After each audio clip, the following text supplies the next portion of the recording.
some kind of pointy, painful thing in my sock.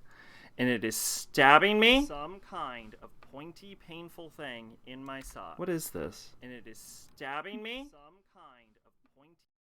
It is stabbing me, and I can't get it out, and I don't like.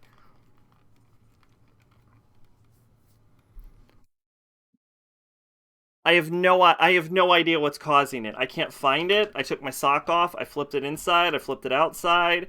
No idea what's happening. And everyone. Going live with the Mega Man Battle. Excuse me. Network finale. I think. Probably. Also, trying out the new vodka. Alright. So we're going live. We're over here. Let's open up my walkthroughs. Oh, I have like 5 of these.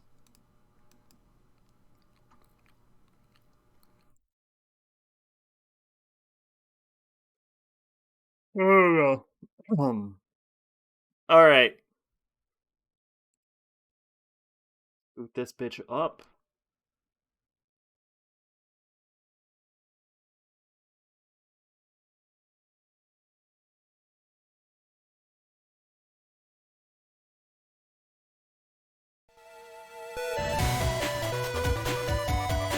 That's very loud. Holy shit, that is like ear splitting. Okay.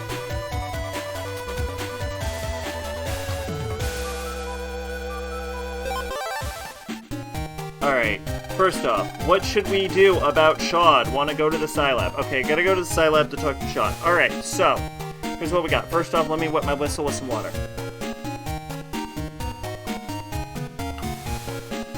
That's good. It's good water. So, first off, got my classic screwdriver. But, new bottle of vodka, Smirnoff vanilla vodka. Is what we got. So, here we go. Regular shot glass, regular shot, pure generic. Let's go. Let's hit it.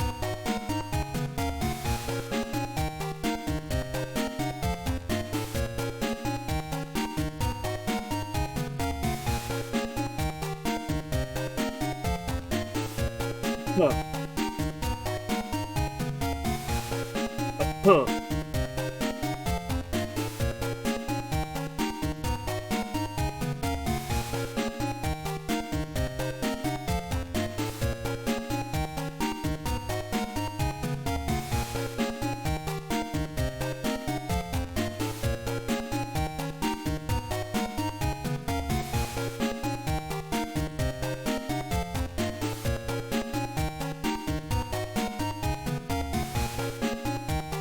Okay, I'm being honest. That's not that bad. That's not that bad. That's not that bad, actually. Compared to, like, the raspberry? Compared to the raspberry vodka, that's pretty mild. Yeah. Honestly, it's not bad. Yeah, that raspberry vodka, that was like a fucking punch in the mouth every time I drank it. That's just kind of like, I mean, it still tastes like shit, right? Because you're not gonna have a good tasting vodka. A good tasting vodka it's not real, right? It's a myth perpetuated by vodka companies, right? But like, that's not a terrible one. Lan, you've got mail.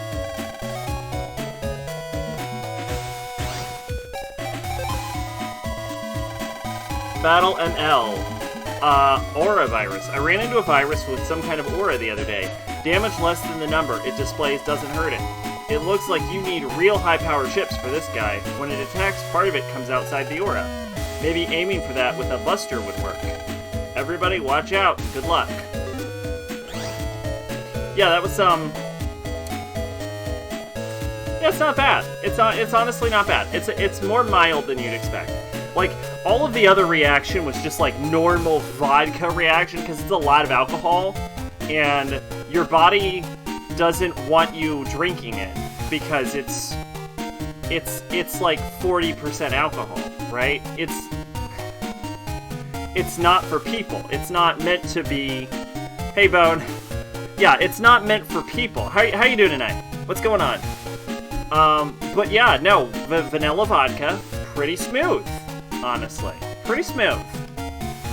You missed my vanilla vodka reaction. That's it. That's the only thing that happened. I took a shot of vanilla vodka. Gotta say, I like the Mega Man borders. Thank you. They were Maid's idea. Actually, Maid just sent me the image, and I was like, that's the border. That's the border for this game right there. That old, ugly-ass box art. Ugh. Okay, we need to find Chad.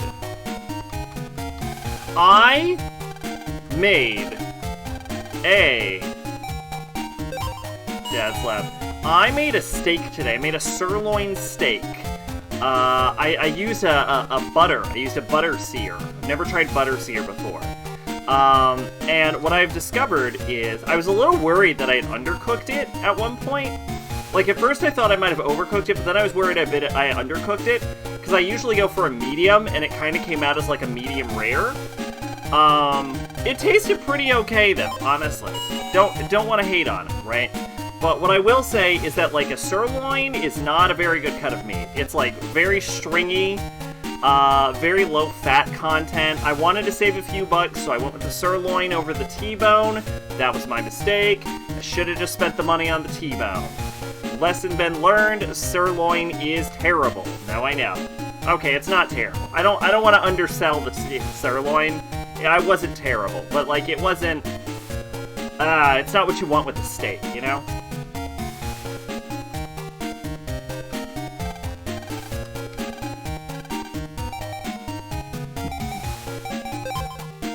My voice is a little rough.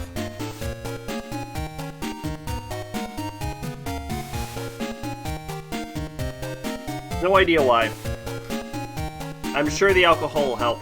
Isn't sirloin a tougher cut? Yeah, probably. I don't know all the details between, like, different, like, meal cuts, or like steak cuts, but, it was definitely tougher. Like, physically. It was more... The proteins bonded together tighter than I'm used to, for sure. So, yeah, it was definitely my mistake. I should have spent a little more money, should have gotten a nicer marbling on it, because it had very low fat content, so, yeah. But hey, you know what? Lesson learned. Lesson learned, alright? Also think I was a little light on the salt.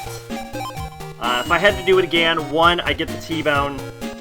2, I'd add a little more salt. I thought I added a lot of salt. Excuse me. But I usually use oil for the cook instead of, like, butter. And I think some of the butter, like, washed away a lot of the salt. So. Just got back from hitting the casino for the first time. Oh, yeah. How much did you lose? Chad is in the science lab. T-bones are nice for the bread. Yeah, I honestly, I just didn't want to deal with the bone was my number one thing. I was like, I don't want to deal with this bone. Could have went with, like, a porterhouse or something. I genuinely think basically any cut other than the sirloin would have been. You got $60 and a free 6-pack. Nice. Now you never gamble again. That's how. Because if you never gamble again, then you won.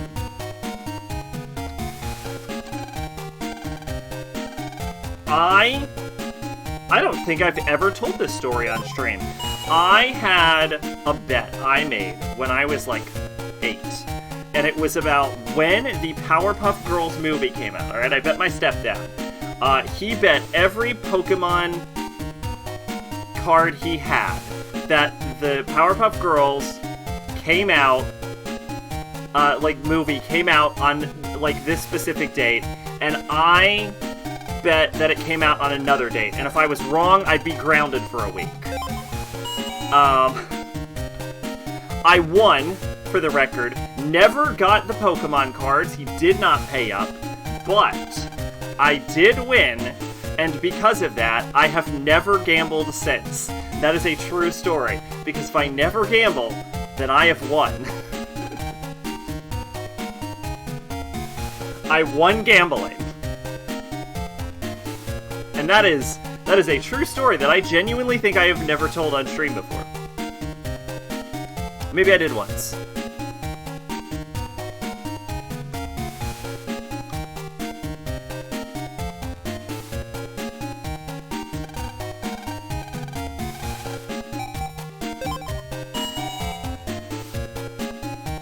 Where is Chad?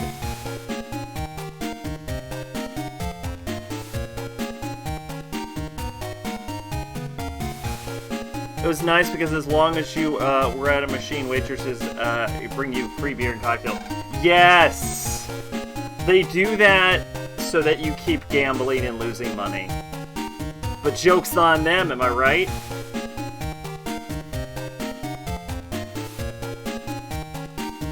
I don't think I've ever... Well, no, I know I've never been to a casino. I was gonna say, I don't think I've ever been to a casino, says the person who just said they haven't gambled since they were like 8. I've been to a casino in Pokemon. Been to a Pokemon casino, but I don't think that counts.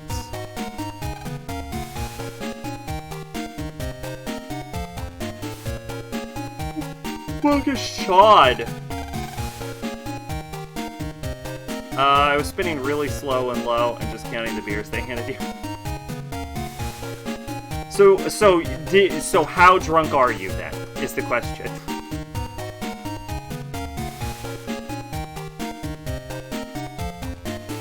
Chad is supposed to be in the science lab, but he is clearly not. This game is so fucking frustrating. This is legitimately one of my least favorite games I've ever played on stream.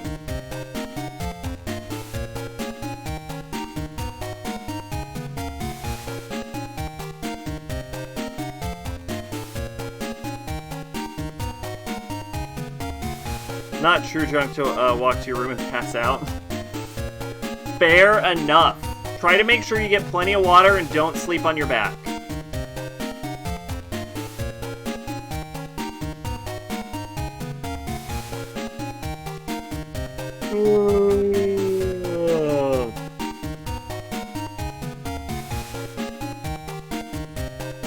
No, I mean, $60 up is pretty good.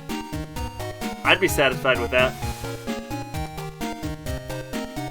Alright, you ready to try a vanilla vodka screwdriver? Let's go.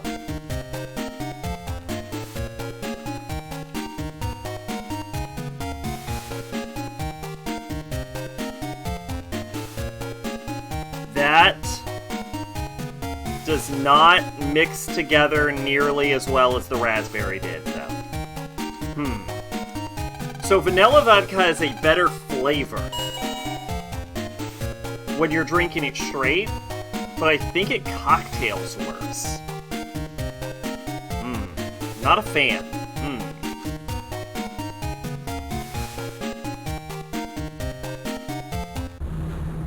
Orange and vanilla doesn't sound like it would mix. Yeah, well, I wasn't expecting it to taste like vanilla, and it doesn't, for the record. It tastes like vodka.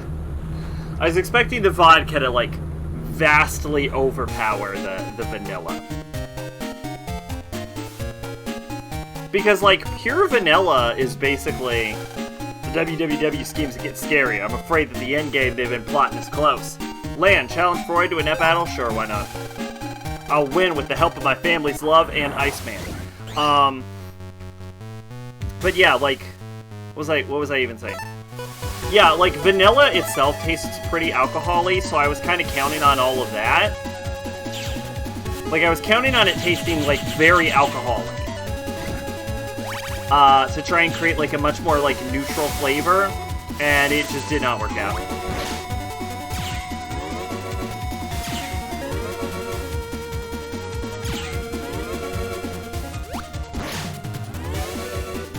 I'd try a cream soda. Oh, that could... Yeah, but I can't find cream soda.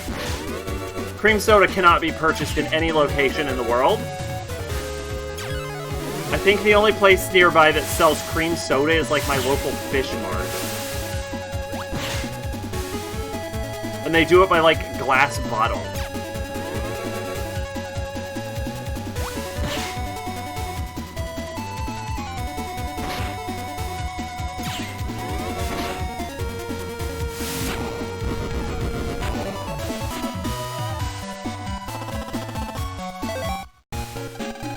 Pretty good. Now do that to the WWE. Where the fuck is Chod? Alright, we gotta give up. We gotta give up on... Where is Chod? Where the fuck do I Chod? Oh... Is it become an elite? Or find the WWW server?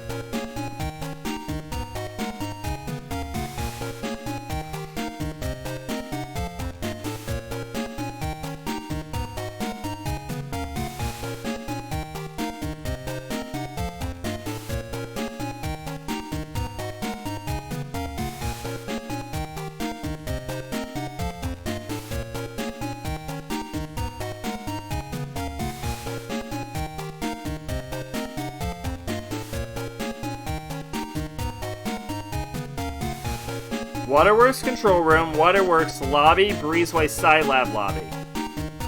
We went there, I just didn't see Chod. I kind of like real cream soda that Barks makes. I like cream soda. Alright? I don't know anyone who doesn't like cream soda. But it is not real. It does not exist in this world. Alright? It is an alien creature, and occasionally you find a bottle in a UFO.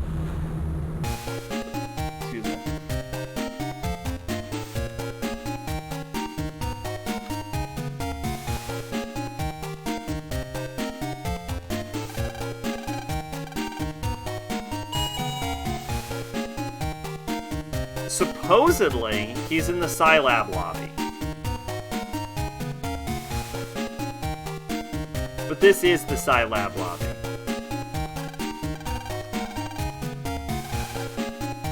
We've come this far. Let's see if Chod is in the Scilab. What the fuck? I might hate this game. Honestly. I might hate this game.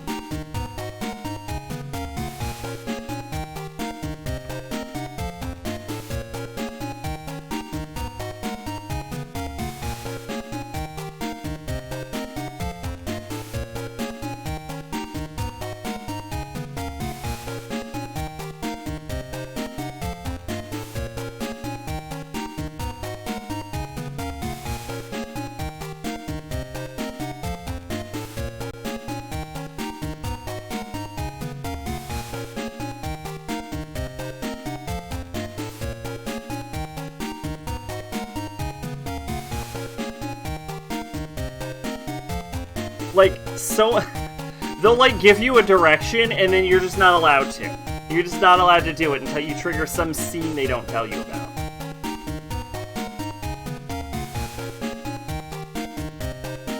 He's not here either. Where are you, Chod?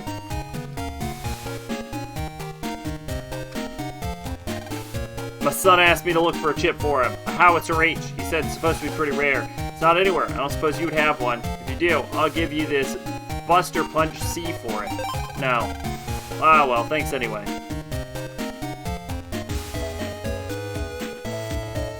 The only thing I saw in the walkthrough was I have to beat up a dude named Masa. I'm Masa, the fish dealer. Eat lots of fish, it'll make you smarter. Let me show you. Net battle. Let's go. Shark Man, rip him to shreds.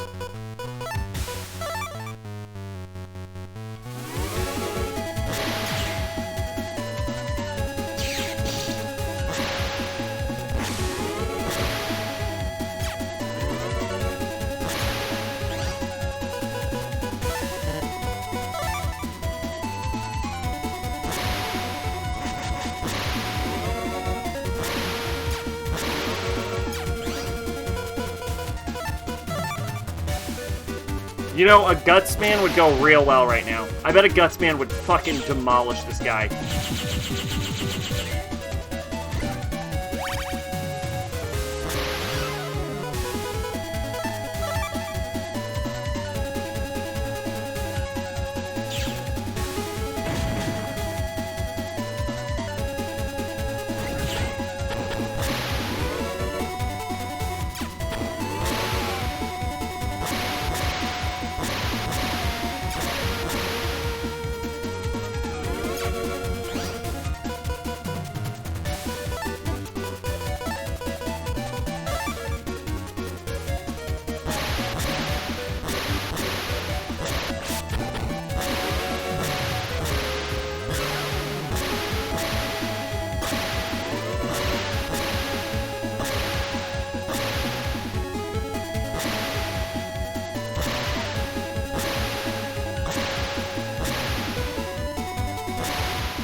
I did it! I killed Sharkman! I'm the killeriest. Yeah, I need to remove this sock. It just keeps stabbing me. Okay, I give. Yep, I'm getting old, am I? Here, take this power-up, that Navi of yours. Lane got power-up HP memory. Now off with you, and watch out for sharks in the net. Alright, we're gonna jack in.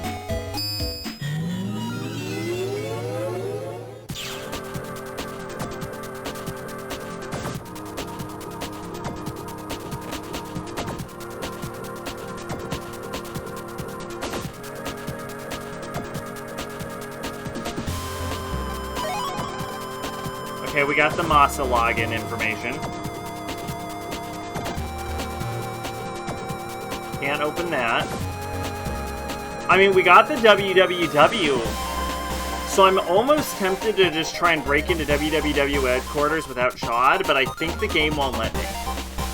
So I think I need to decipher whatever obscure thing I need to do.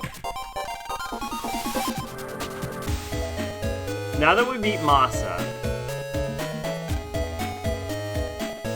I'm pretty sure we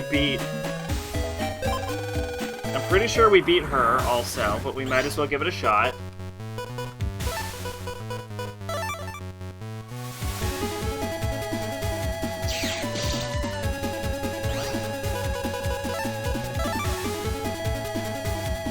Yeah, we should be able to finish pretty soon.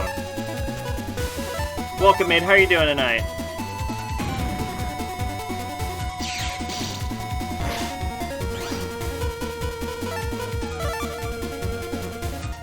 Suck out the nipple clamps just for the occasion with extra pain.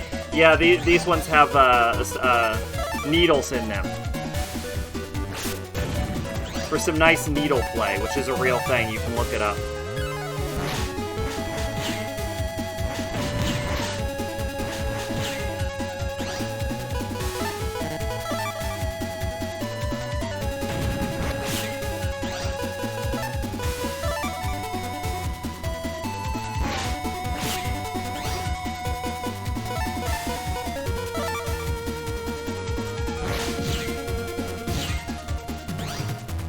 Okay, watching TV before I noticed you were on, and apparently almost done, because fuck me, I guess. Oh, I'm not almost done. We basically just started.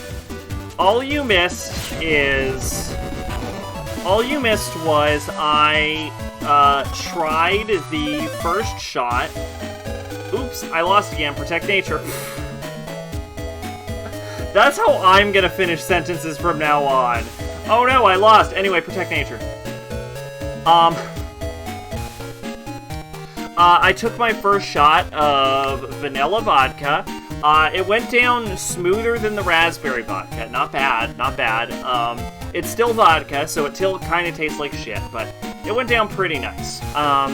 Then I got lost and couldn't find Chod, and then I started drinking my vanilla screwdriver.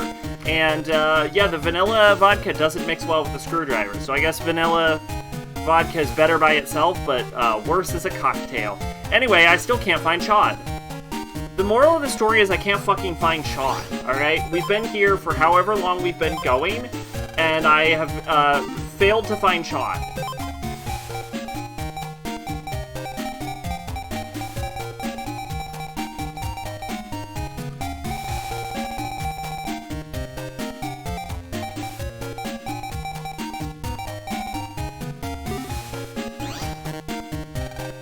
Mega Man says Chod's in the Psi Lab, but we're in the Psi Lab, and as you notice, there is a distinct lack of Chod. TV doesn't seem to have a jack in port. TV pattern shown makes a beeping sound. Watching this makes you feel a little sad.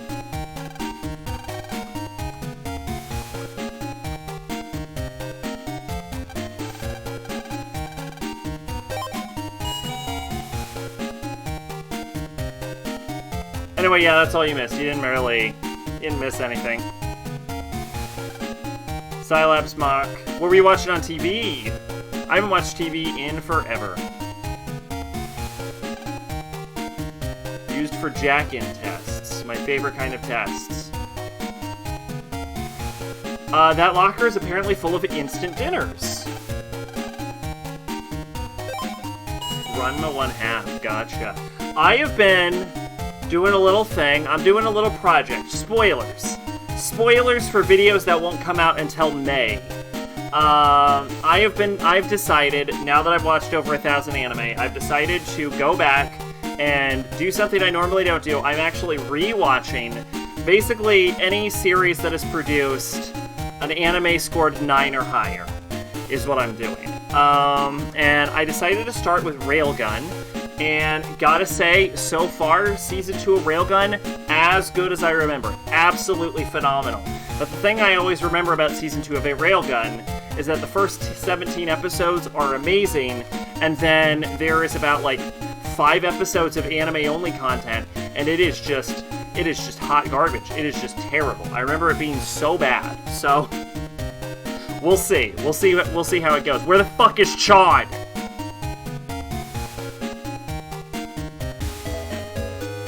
But anyway, Railgun's been very good so far.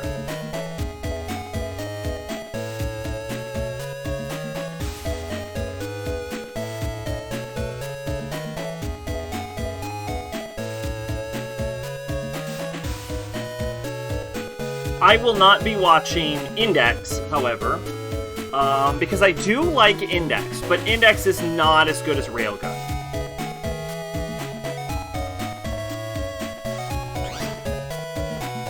Where the fuck are you, Chod?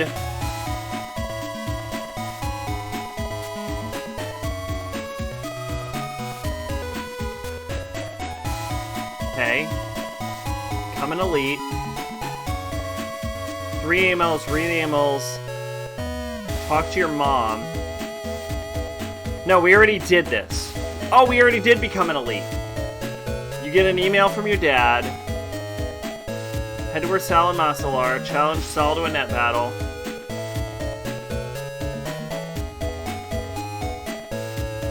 I have to talk to a scientist in front of an elevator, and he'll tell me where Chod is. I may hate this game. This is the worst viewer request. Like, I really fucking hated that Fist of the North Star game, but this game is just, like, bad. Right? This game is actually bad. Chad, he went to Denton. He said that he heard that a WWW member is there. His job? Well, he's supposed to find the WWW's address. That's why he's looking for members, I guess. I said I thought adult social links in P5 were pretty creepy because the protagonist is a teenager, but the guy I was talking to said he prefers them because he feels weird playing a self-insert character dating teenagers. You know what? I'm gonna be honest. I think both perspectives is totally valid. As an adult who also did the social links, I understand both sides of the coin, right? Because at one point, there's you as a player, and then the other side is there's you as a character, right?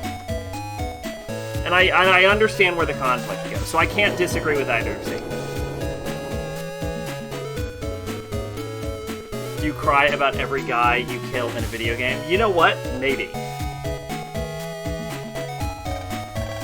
But no, I mean, there is easily an argument to be made that's like, because you're projecting yourself as the character. Like, it is a silent protagonist in P5. You keep that in mind, right? So they're intending for you to project yourself onto the image of Ren. And so there is this sort of, like, strange factor to, like, going out of your way to date a teenager if you're an adult. Like, it does make sense. I fully understand both perspectives. This is why Ringo's my girl. Oh, Ringo's completely fucking sidesteps this issue. Yeah. Ringo also doesn't date anyone, though.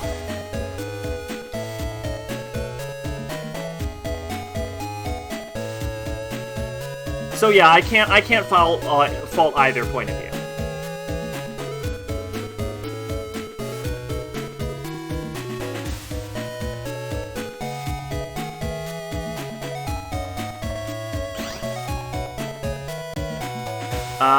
Where do I go? Oh, I needed to go to Denton. I needed to go to Denton.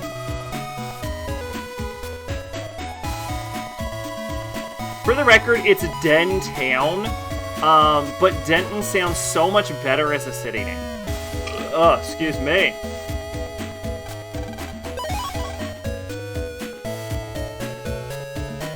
Can I just leave and then buy a new ticket? Thank you. Please take me to Dentown.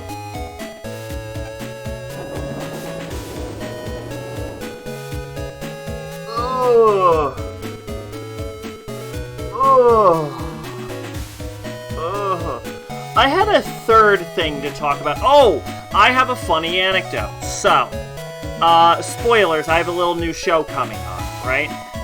New programming block for my anime channel. It's coming. I have an intro for it. It is the most elaborate intro I've made for any of the for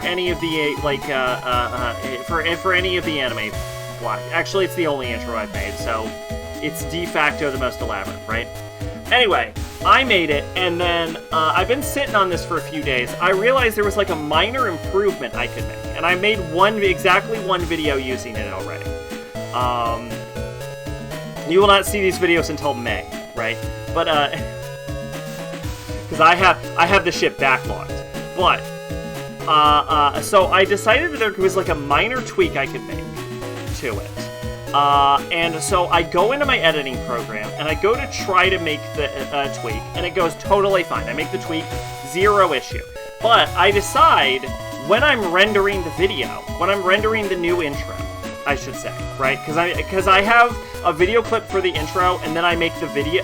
Like, I don't make the intro fresh every time. That would be insane. I have, like, a specific video clip I keep on my computer that I can just add into the beginning of any video, and then I make the video on top of the intro. So I don't have to redo the intro every time. So it's the same. So the intros are pre-recorded. I'm sorry if I'm ruining the magic for you. I pre-record my intros. I also pre-record my outros, which is why I say the same fucking thing every time. Anyway.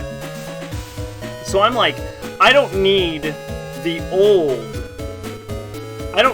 outro. Was my thought, my old intro, is what I'm saying. Like, the original version of the intro for the show, I'm not gonna need this anymore. So I decided to save the redone version with the tweak I've made on top of the old version as I'm rendering it outward. Well, what I forgot is that inside the editing program, because I don't have any of the original assets to create this intro, I was basically editing the video I have, like the already rendered video of the intro. And because I was using the edited version of the intro, because I was using the already rendered version of the intro to edit and create the new version of that intro, the editing program was dependent on the existence of the original intro, right? The original version of the intro. So, when I went to save over the tweaked version of the intro, it was deleting and saving over the original unchanged version of the intro. The reason this is important is because it was dependent and required the existence of the original version, I ended up bricking both versions, because the new version wasn't able to complete its save because the original version was deleted, but also the original version was deleted. But, if you remember, I didn't have any of the assets to create the intro in the first place, because I deleted them because I figured I'd already finished, so I didn't need them, right? So, what I ended up having to do was, I just wanted to create a modder tweak, and because of a simple mistake I made, I ended up having to spend like 30 minutes today recreating the entire intro, tweak and all. No, it's true, I had to start from scratch. I had to recreate the entire intro, and I had to recreate the assets of the intro, because I also deleted the components that were used to make the intro in the first place. So I had to remake the whole fucking thing, because my dumbass was impatient and was like, you know what, it would be too much effort to rename a file. The whole cause of this was I thought it would be too much effort to rename a file, so I was just like, I'll just save the new version on top of the old version. Fucking stupid. Fucking stupid. I had to redo everything. Anyway, I have it fixed now. The version... Oh, and then, because I had edited videos that were dependent on the original version, and the original version was gone, I had to re-edit a video I had already made with the new tweaked version. And then, for whatever reason, the editing software, like, it glitched out, and it wouldn't play the audio for the new version. I do not know what caused this. So I had to, like, I had to create a new project in my editing software, take the already finished version that I had rendered outward, re-edit that, and then cut out the opening, and then play the new version of the opening on that, and then re-render the entire video. It was a colossal pain in my ass. All because I didn't want to rename a fucking file.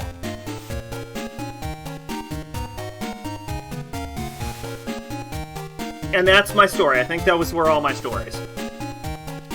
Anyway, something I like about Soul Hackers 2 cast is they're fairly static like Soul Hackers 1 cast. They're largely the same people they were in the beginning as they were at the there at the end as they were in the beginning. They're closer to a group than at the start. But as people, they're the same. However, what I like is you can tell who in Soul Hackers 2 collects old records, who's a film buff, who has an alcohol problem, and who's a good cook, and who's secretly good with children. I do like the Soul Hackers 2 cast.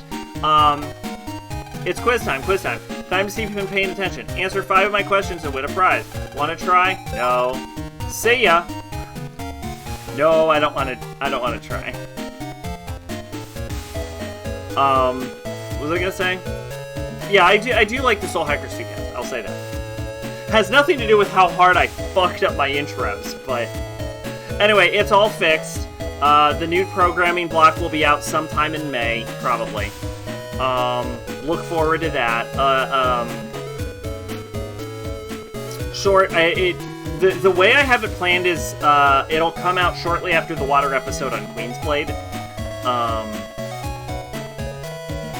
And you'll be able to see the new edited intro. By the way, the change is so simple. There's just like a still image I have, and the only difference is I just had it as a still image, and I thought that was too static, and that people would get bored. So the only change I wanted to make is I wanted to take the image, and I wanted it to, like, zoom into the camera and rotate. It was such a stupid fucking problem that it was, like, bothering me for, like, a few days, and I was like, I can fix this in 5 minutes, and I was fucking dumb.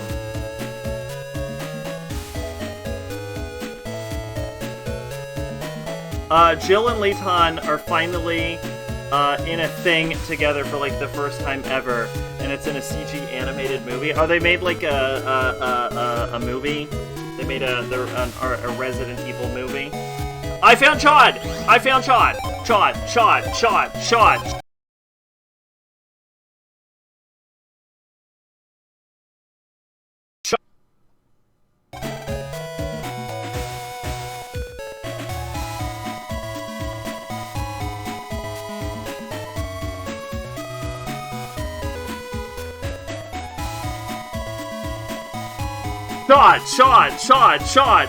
Shot.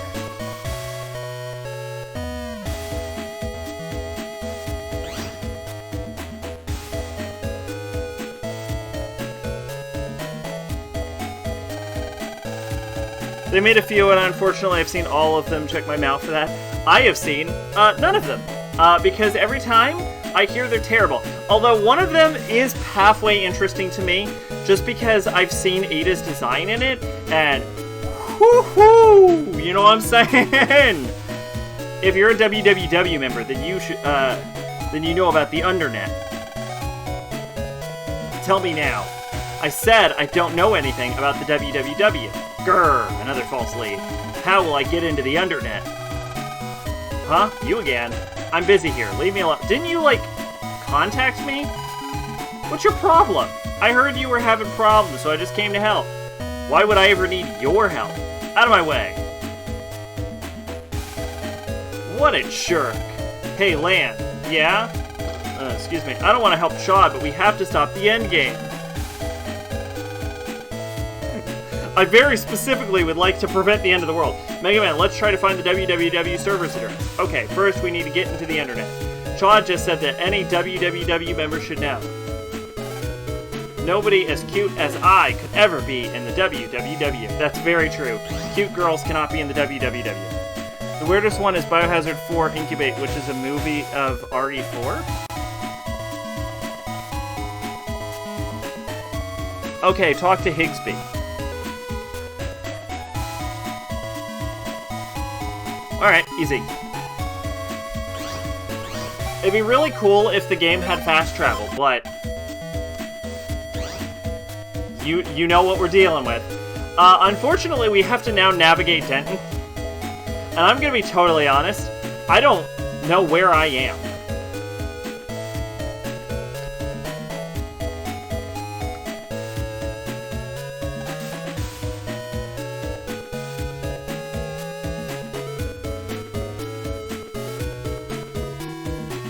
Oh. It's made using cutscenes from the game, bits of gameplay with camera broken, so it can be positioned cinematically. It looks and feels fan-made, but no, it's officially listed things by Capcom. Hey, I mean, speaking of which, Capcom's got a Steam sale going on, but there's nothing I'm really interested in.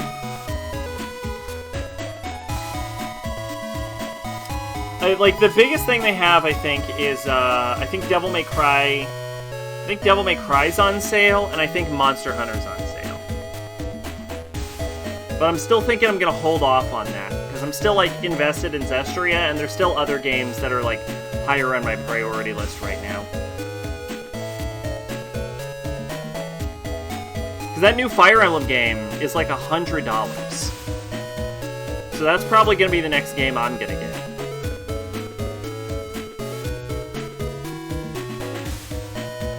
Picked up the Ace Attorney Chronicles game. Ace Attorney is a franchise that I'd like to get into, but I've been, like, really reluctant to get into visual novels lately. Partially because reading causes me horrible headaches, and I've also been reading a lot lately, and I have a horrible headache, so there is that. Watched a review of a Fire Emblem 1, and he fucking hated it. Like, well, okay, I was gonna say the original Fire Emblem 1, but then I realized that, like, Fire Emblem numbers its remakes. So if it was Fire Emblem 1, then it was actually Fire Emblem 1. Fire Emblem 1 is actually a really interesting game, which I think was, like... what was it? It was, like, Shadow Dragon and Blinding Blade. Was, I think, the name of the original Fire Emblem 1. And the weirdest fucking part about Fire Emblem 1 is, including Engage, there have been 17 Fire Emblem titles. Remakes are included as numbered Fire Emblem titles. Keep that in mind. I know Fire Emblem is the only franchise I know of that includes its remakes as numbered titles, right? So, of those 17 games, if the first... What number Fire Emblem do you think was a remake, the first remake, I should say, of the original Fire Emblem? Like, what, of those numbers, what was the number of the first Fire Emblem remake? Because it might surprise you. He got 70 hours into the game and learned his game was unbeatable and he had to restart. This is why you don't play the original version. Look, they've remade Fire Emblem 1 like 4 times. 4! That's a solid guess, Bone. That is a solid guess.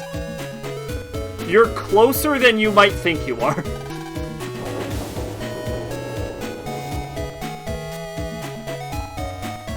The answer was 3.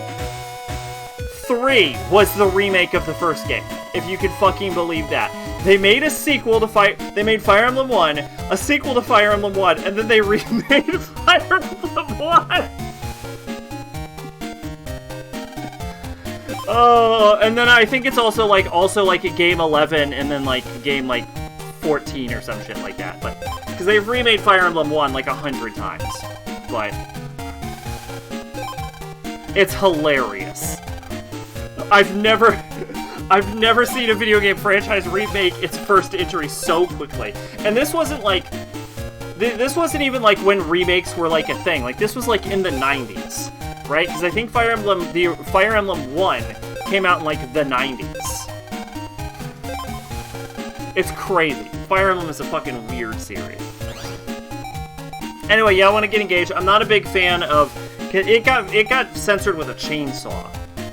Which is funny, because from what I've heard, Fire Emblem 1 is fucking awful. That's probably, real talk, probably why they remade it.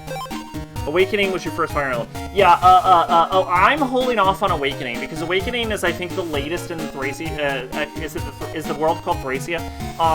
So there's different Fire Emblems are set in different worlds, and most of them are set in one specific world, right? So, like, Three Houses is its own world, Engage is its own world, the Fates games are their own world, but, like, Awakening, Path of Radiance...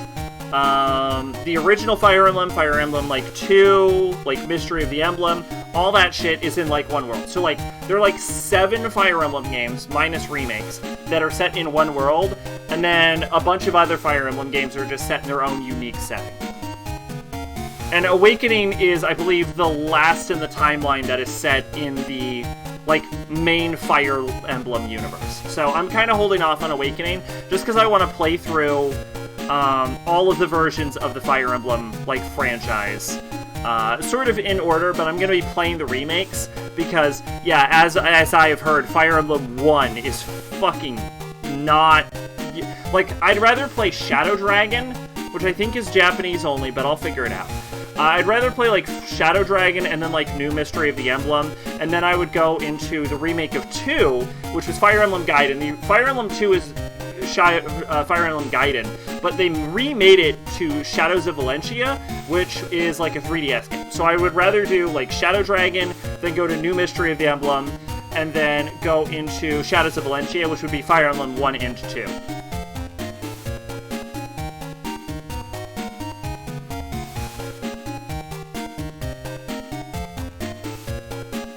How do you want to go on record? By saying I fucking love Jason Braves. Yeah, that's I'm a little angry at the moment. You're like wondering how I got here. Well, normally I end the video with this, but there's no time. 71 out.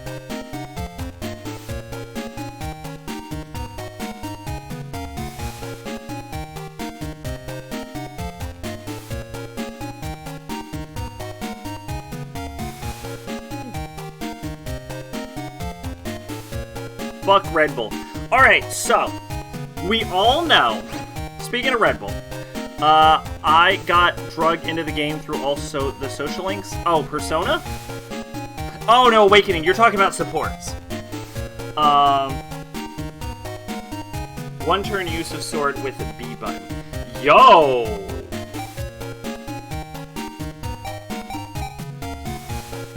Erases empty panels. Yo, holy shit, what?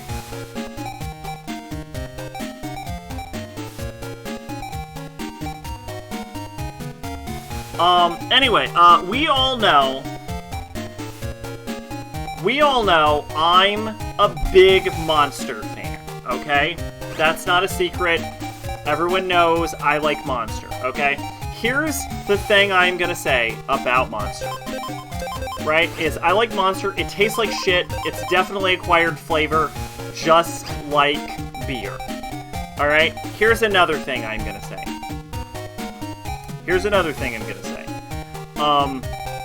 I have had Red Bull, because I was like, I like Monster, I'm gonna try Red Bull. Red Bull is bad. Red Bull is bad.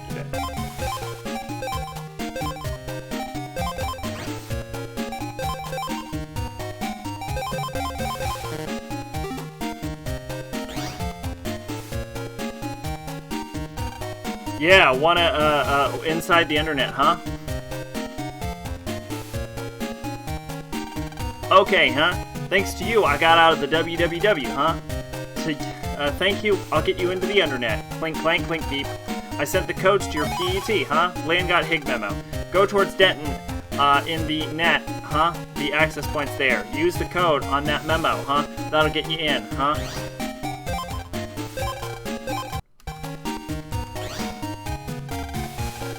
Yeah, I tried it just because I was like, I like Monster, let me try another energy drink. Oh my god. It's so much worse. It might be an acquired taste also, but I don't want to acquire that taste. Also, Red Bull has like 3 times the caffeine. I don't need that in my life, really.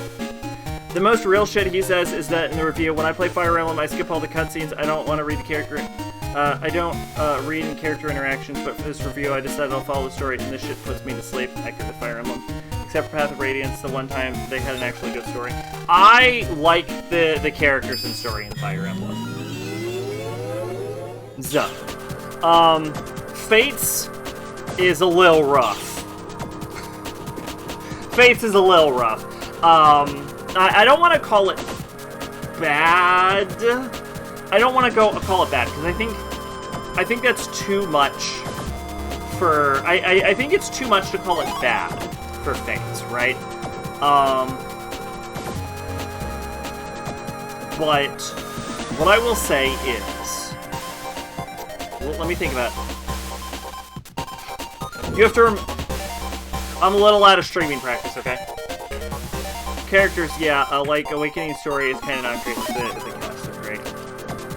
Fire Emblem games, for me, live and die by the characters. That, you know what, I fully understand that. Okay, so... if we're talking, like, characters and their stories and their arcs... What the fuck? Then, like, yeah, Fire Emblem stories aren't the strongest... Excuse me. You didn't get very far into it, but like, three houses is pretty good.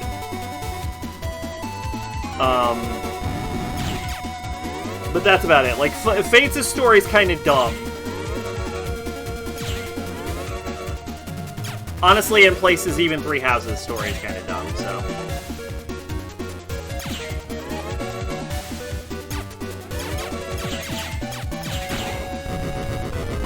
Three Houses, I heard it has a great story. You didn't even make it to the time skip. Maid, you didn't even make it to the time skip. You don't get to judge Three Houses' story.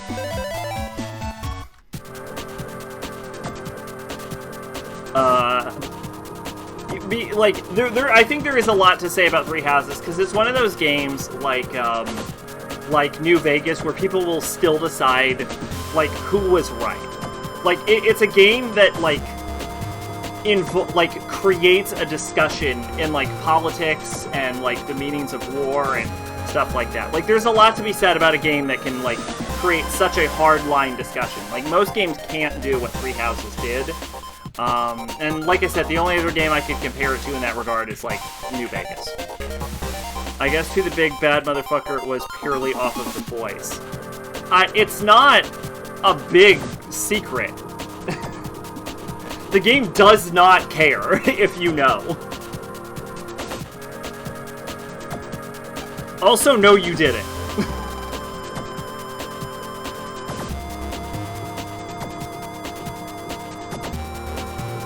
Because Edelgard is only the final boss in one of the routes. Granted, it was the route you were playing, but...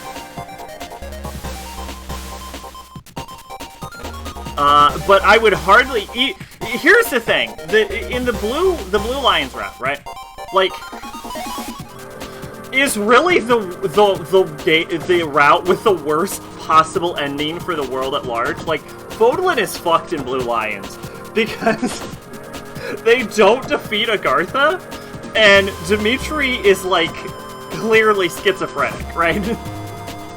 It is theoretically the worst possible ending because the bad guys get away scot-free and a crazy person is on the throne.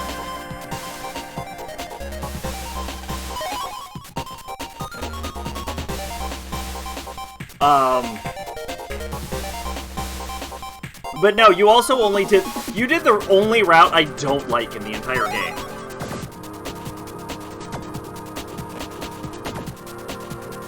Can't pair a chainsaw and Fire Emblem Three Houses.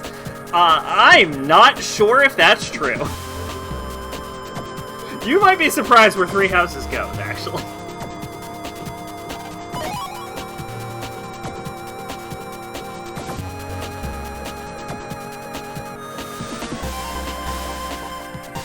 But yeah, I actually do not like Dimitri's route. It's very heavily dependent on, like, how much you like Dimitri. Mega Man, I'll bet that's the access to the internet. I think so too. I'll try using Higsby's memo. The access route to the internet open. Alright. Yeah, huh? What's wrong?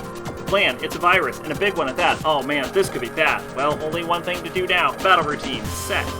Execute. But, yeah, so, like, Blue Lions is, like, the only route I don't like, and it's, like, because it heavily focuses on Dimitri as a character, right? So, like, if you like Dimitri, Blue Lions is a great route for you. The problem is I found Dimitri to be, like, Dimitri was my least favorite Lord by far. And I didn't want to spend, like, my big thing is I don't want to spend an entire route, like, babysitting this man as he goes through his, like, genuine psychotic break. Like, he is hearing voices and hallucinating. Like, that's my issue with, like, Blue Lions, is, like, I don't want to deal with Dimitri's crazy ass.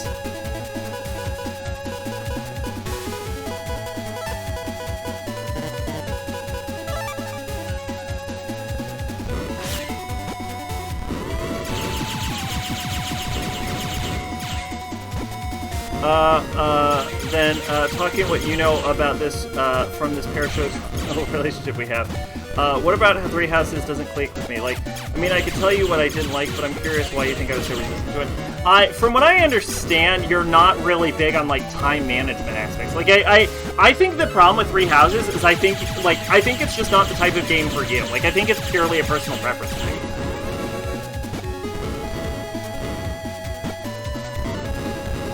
Like, I don't think you'd be fond of the amount of downtime you have between lessons, organizing your builds, like, getting them out right, working on your relationships and your supports. Like, I just don't think that's your kind of thing. Like, you saying you don't like Three Houses doesn't really surprise me. Like, it seems in line with, like, your Persona opinions, honestly. And, like, it's not gonna be for everyone. Like, genuinely, if we had it would be on favorite search. If I had the ability to stream on console right now. Like, it is probably one of my favorite games of all time, but I could not fault anyone for, like, taking issues with it. And, like, there are legitimate problems with it, like, narratively. Yeah, but you like P3 more, like, in spite of the social links than because of it. Like, you've said it yourself, like, you would remove, like, the social sim aspects of Persona going forward if you could, so... Like, it's just not, like, your cup of tea, and that's fine. Like, it's understandable. Like, it's not everyone's. For me, I love management simulators. I fucking love management simulators. You give me, like, a fucking timer and some stats I gotta raise, I'm all about that shit, right? And I really love the flexibility you have in Three Houses. In that game, you can make any character, any fucking class, within gender limits. and it'll fucking work. Like, it might not be, like, the best build. Like, Bernie probably should not be punching people, but you could make Armor Knight Bernie, right? And like, I love the, like, versatility of that. I like the, like, interactions between the characters, like, the way the supports work. I'm all about that shit, but, like, that's not your cup of tea, and that's fine, right? Like, I fully understand why you would be bored with it. Because just, like, based on your Persona opinions, it's not, like, it's not your thing, you know? You've also confessed to not being a big strategy game fan. Because you always, like, talk about, like, how you're not, like, a big... Like, how you're not really good at, like, the Devil Survivor combat. So it really does, like... Fire Emblem does not seem like a series for you. On the other hand, I fucking love the strategy game. It's a fire... Like, I'm, like, the polar opposite in every regard. Which is why I think I click the Three Houses so hard.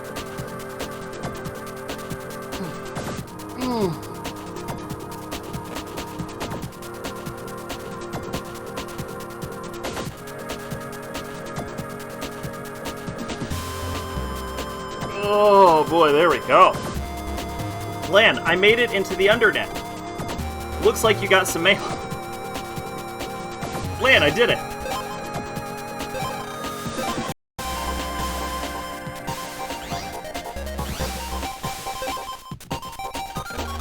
Lan, the www server is hidden deep down inside the internet. I like the social links in 3 and 2, by the way. Well, I'm not saying you don't. I'm just saying, like, I highly doubt it's your favorite, like, but, like, it's probably not the reason it's your favorite game. Nearly the 3 story, the social links work very well with the message of the game, but P3 is also a lot more forgiving than 4 and 5. Not for social links, it isn't. There are 3 locks, each a higher level than the last, okay? Unfortunately, I don't have any idea how to open them. But one of my old www friends is at the Scilab now. He regrets having worked for www now, and he might help you.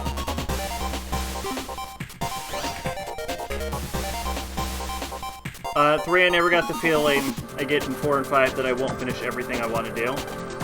Who are you? You don't belong. 3, I think, was the closest I got to not finishing. Yeah, I did. I had, I think, 1 day to spare. Who are you? You don't belong here. Better get out unless you want to be deleted. Although... So, like, all of the social links have issues. Like... Alright, I'm gonna go on a tangent real quick. The social links in every Persona game... Because I do something most people don't do. So I have a unique perspective on this, but I also think I have the correct perspective on this. Specifically because I do this. I finish 100% of the social links in every Persona game, in every playthrough. Even on New Game Plus, I do 100% of the social links, every single time. So, here's why I'm going to say that I am automatically correct. It's because I have done more social links than basically anyone who hasn't also done the same thing. So, here's the deal, right? If we look at, like, social links as a perspective of, like, hanging out with people and what you do and blah, blah, blah, blah, blah. I don't know I'm qualifying this. I'm just gonna go jump into the opinion. This doesn't fucking matter. What am I doing? Alright, here's the thing. Here's the problems with social links across all of the games. When as I played Golden, I didn't finish every link I started. I missed one link. I have a name you can blame for any social link problems you have. Well, the problems are different in every game.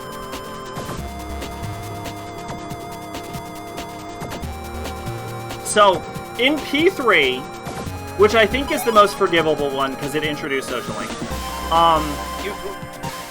there's a lot of problems in P3, actually. P3 mechanically, we're talking pure mechanics. We're not talking writing, we're talking pure mechanics, right? Mechanically, the issues with P3 are a combination of reversals. Like, reversals and breaking of social links are real pains in the ass. Like, to go around, especially because reversals and breaks can happen if you hang out with, like, multiple people. Like, so, if you're doing 3 and you're hanging out with all of the girls, you have it, like, if you get a girl past 5, and then you hang out with a different girl while her social link is active, you can cause a reversal or a break. And if you do not hang out with a girl within 3 days, you can cause a reversal or a break in P3. This is awful. This is terrible. This is fucking dog shit. It's so fucking frustrating. Like, 3 is a real piece of shit for that one. Azusa Keto has been credited as social link writer and programmer in every game planner. Not programmer. That was a fuck up on me. That's fine. The reversals and breaks in 3 are such a fucking frustrating dog shit mechanic, right? So, there's only 2 social links in 4 that can reverse or break. There were plans for reversals and breaks in 5. Anyway, the reason this is a problem is because it makes completion very hard, like near impossible to actually do. Unless you rank 10 a girl, unless you rank 10 a girl, a reversal or a break, if you're trying to do all social links, is basically inevitable. So it creates this like frustrating system for like P3, which is why P3 I made it through with like the skin of my teeth. 4, only 2 characters can reverse or break. They are Ai Ibihara and Naoto Shirogane. So they vastly reduced the numbers. There were plans for reversals and breaks in 5, and they got cut. Thank fucking God, because reversals and breaks are such an irritating system to deal with, right? Anyway, here's the deal. The number one issue with the P4 system is that social stats, which aren't technically part of social links, but are directly related to them because social links stats dictate how you interact with your social links. Social stats gains are randomized in P4, so there isn't a consistent way to get a consistent number of points every time. So sometimes you'll even have to, like, if you're going for like an 100% playthrough, sometimes you may even have, like, there's too much inconsistency in P4, too much randomness in the system. Sometimes you may even have to, like, reload the system. It's just frustrating. It's frustrating, and it's unnecessary, and it's like another layer of planning. Like, finishing all your social links shouldn't be a thing you have to do, I will say that, but it should be a thing that's like, you should viably be able to accomplish, and it should be a cool thing, and you should feel rewarded for having done it, right? And I think P5 fucking nails this. P4 does to a lesser extent also, right? Because you get the little cutscene with all of the characters you've interacted with. The cutscene is better in P5, that's why I said P5 nails it, but you still do get all the cutscenes in P4, right? So the rewards do exist, but like, P4, the level of randomness, because if you get all bad luck, you're fucked in P4. And it is so frustrating and irritating, and adds a level of difficulty that, one, takes the control out of the player's hands, because you should be rewarded for properly managing your time and social stats and your stat gains. But you're not in P4, because you can't guarantee the social stat gains.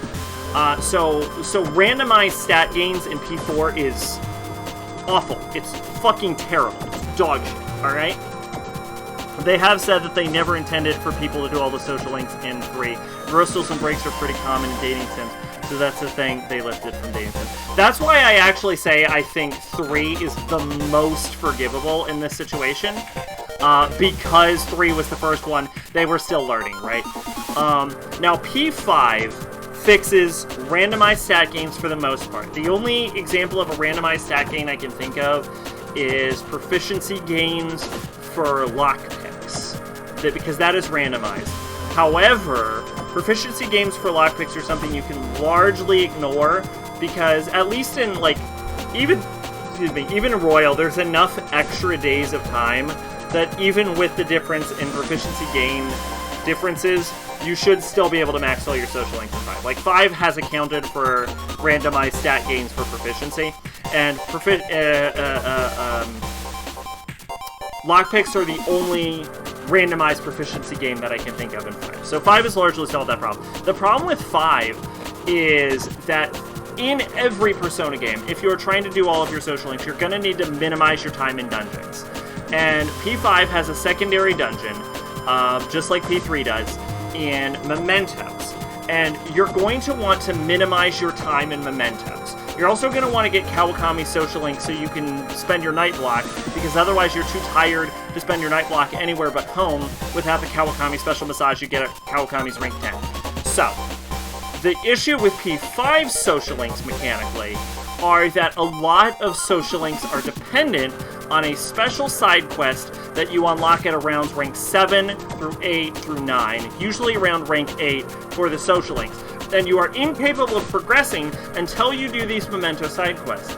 So, if you're minimizing memento side quests, the way P5's like rank 100 goes is you have to accumulate a solid amount of P5 side quests, and then you have to go to mementos to unbottleneck all of your social links, finish those up, but also, Mishima's side quest, which is Moon. Mishima is tied into side quests, so you also have to go to mementos if you want it progressively, if you want to finish Mishima's side quest.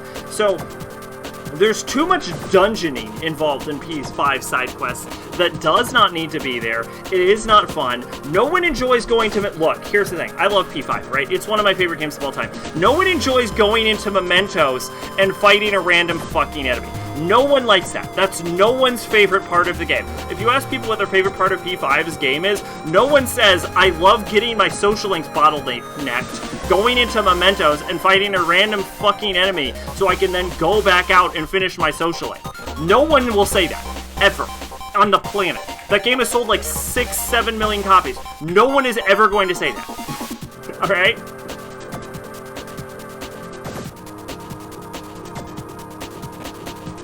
So there you go. That is the mechanical problem with social links across all 3 Persona games. Those www jerks have set it up so that if you go through there, you can't get back. Sheesh. My problem with social links in each game is 3. There's no point boost with a Persona equipped with that Arcana. Is that true? Oh, I didn't know that. So many links lock up requiring you to have certain social stat which are randomized. Yup. And most of all of them are written pretty badly, and most all of them have mementos bullshit. The mementos bullshit is like the key mechanical issue. Yeah, we have basically the same problems. So, okay, so here's the thing though. I'm so right that even as someone who doesn't do all of the same, all of the social links, you still agree with me. Those www jerks went and coded the zero. All high-ranking www jerks can get in sheaths. They think they're so bad. They add it in P3P.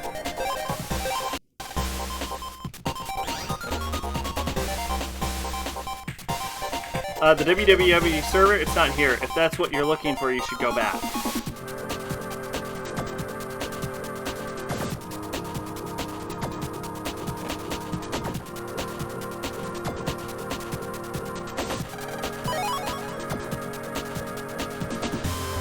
I keep wanting to, like, try out my new abilities, and then I remembered I turned off random encounters, and no one is going to attack me.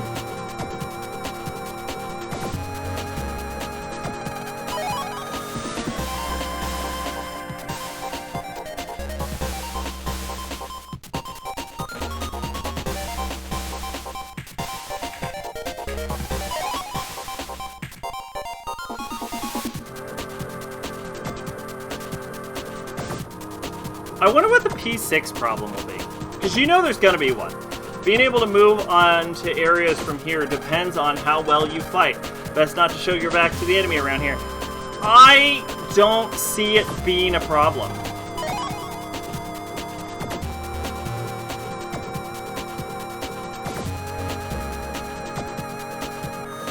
Weirdly enough, I don't think me being able to fight is going to be my bottleneck.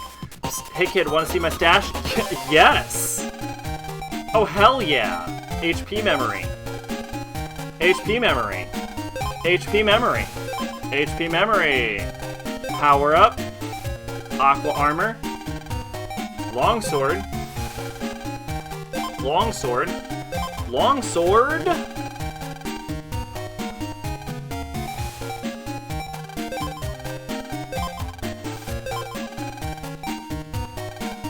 Alice made their crusade against streaming. Each link ends with characters talking while a listened song plays. Oh, really? Yeah, that's annoying. Check your bravery level. Bravery level satisfactory. You What is a bravery level?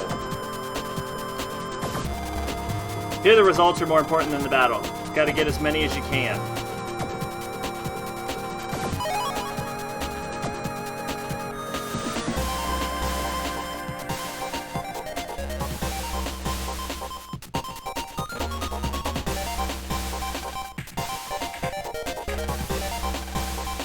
Go collect more? What?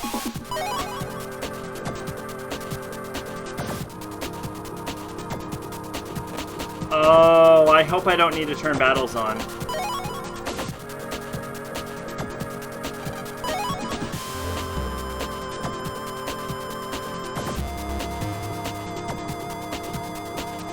Ugh. Turning battles on is a real pain in the ass.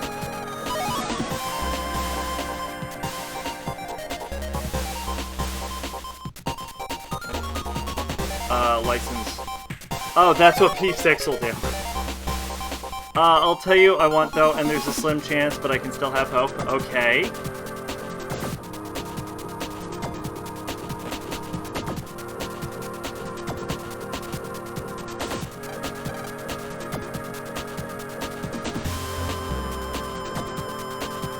Ports of SMT 1-2 in the original Devil Summoner. That... Yeah, that's... Yeah. That certainly hopes you could have.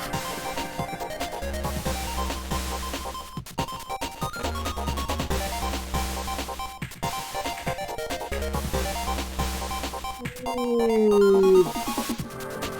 Oh, shit. Alright. What's the game want for me?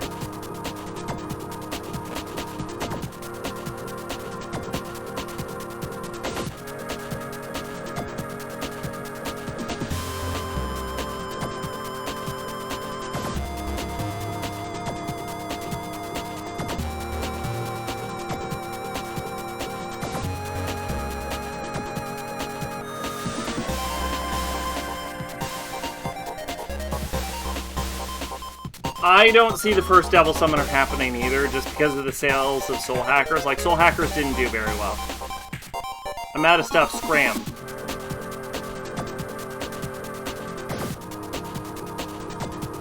So I don't see them investing too many more resources into Devil Summoner.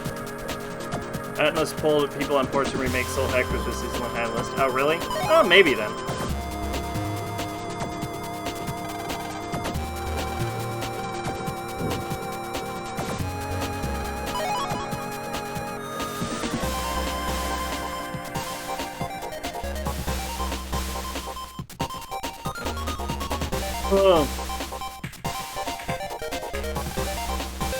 I don't know what a bravery level is, but I did it. You can't get by this area just by deleting viruses. You gotta do it with style. Cowards will never make it through here.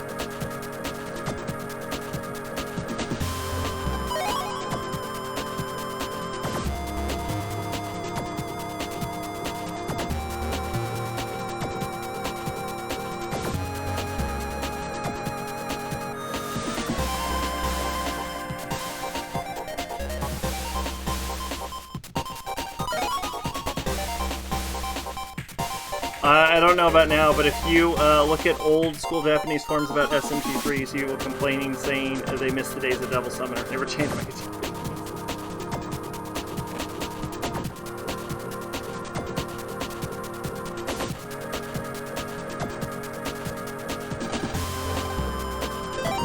You want to know the, like, craziest thing?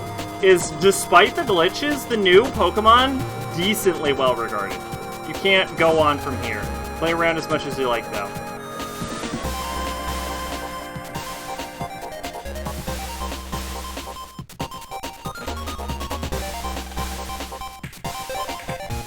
Hell yeah, I want to see your stash.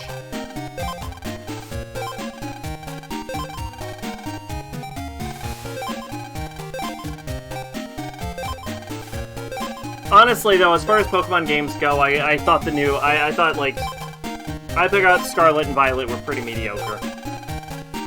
There, I said it. Excuse me. Now I'm the angry Pokemon fan that hates every game that comes out.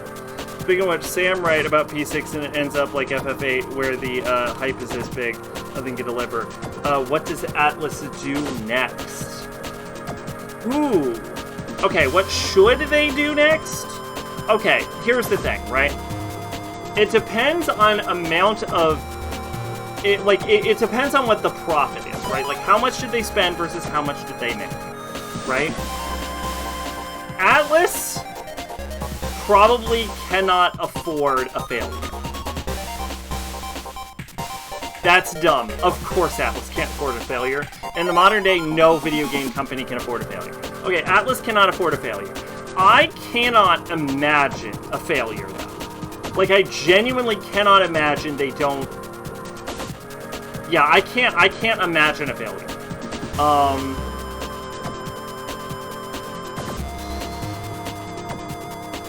Okay, alright. So we're... No, a failure would be impossible. But okay, let's put ourselves in the shoes of Atlas, right? We'll say a failure happened. I genuinely do not think it's possible, right? Because even if we assume that, like, P6 performs under what you would expect, the amount of clout possessed by the Persona name is so massive that there's no way it doesn't at least make its money back. There's zero way I will believe that. Like, that game is going to sell millions of copies. It could be dog shit, and it will still sell millions of copies, right? So even if P6 fails, P7 will still happen, right? So the question is, let's assume that P6 is a turning point. The franchise goes downhill from this point on, right? This is the fucking Final Fantasy 12 of Persona, right? Let's assume that. Like, this is the decline. In which case, P7 will come out. It'll still sell pretty well, but we'll say it'll underperform. We could probably confirm a P8, but, like, if the sales numbers continue to decline, and we're talking, like, a full decline in the franchise, I think Sega's gonna start getting pissed off. We're gonna talk about, like, management shifting. They're not gonna let the IP go, but if it starts diminishing in value, I don't know. Sega might eat Atlas. Because then Atlas is, like, supporting itself just on SMT, which is still possible, but poor Persona performances over a prolonged period of times is going to sour SMT's name also. I don't know. This is a very hypothetical situation. Final Fantasy Square went back to basics with 9 and returned to old Final Fantasy style with crystals, graphics, arts, and shit. Yeah. Well, okay, so 9 isn't so the 8 to 9 thing you're talking about is actually a little different. Because 9 was developed at the same time as 10, but by a different team. So you talked about how there is, like, a divide in what people wanted to do with Persona, like following the 2 line, whether they wanted to be, like, happy or, like, sad or whatever. So there's, like, a team divide. So what Square did post 8 was they divided the team in half, and half of the team, like, because half of them wanted to go back to basics, and then half of them wanted to innovate. And the half that wanted to innovate worked on Final Fantasy X, and the half that wanted to go back to basics worked on Final Fantasy IX. So both of those games were actually developed simultaneously. So if it's like a post 8 situation, you could see P-Team getting split in half and, like, developing 8 and developing, like, Persona 8, 7 and 8 simultaneously. I don't see that happening, because I don't think P-Team's large enough to split in half like Square was, but you never know. Cowards will never make it through here. It was also the PS1, you could afford to try things. Yeah, exactly. Yeah, a failure would be, like, if we're talking, like, a true failure, it would be catastrophic, right? It's also, like, almost impossible. But like, I genuinely could not wrap my head around the concept of a P6 failure. I could see it performing under 5. I could definitely see it performing under 5. But I could see it even possibly underperforming, like, expectations, but there's no way they don't make their money back. Like, I think the Persona brand name is too strong to not at least make par. A game like Echo Goodnight cannot exist today. Oh, very much true. Yeah.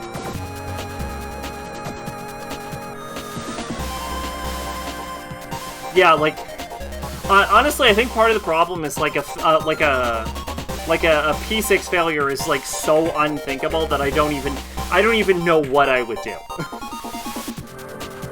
Okay, I will tell you what. If I was an Atlas executive and P6 failed, I would literally change companies. I would straight up get a new job. Like, I would not want my name associated with such a colossal botch.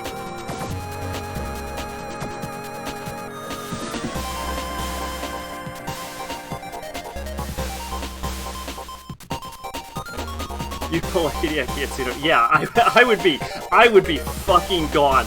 I would go work at basically any. I would go work at fucking Sega or something. I would leave.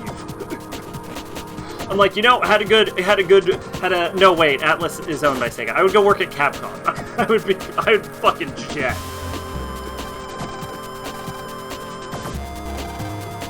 I'd go make fucking mobile games or some shit. Being able to move on to areas from here depends on how well you fight. Best not to show your background here. Because you do not want your name sticking in people's head as the person that somehow dropped Persona 6.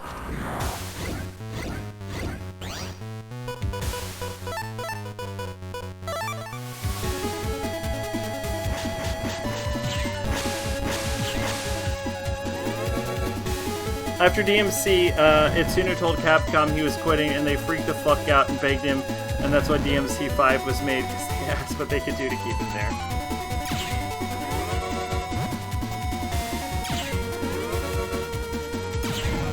Yeah, I will say this, like, as a professional, you do not want to be holding the bag on a P6 failure.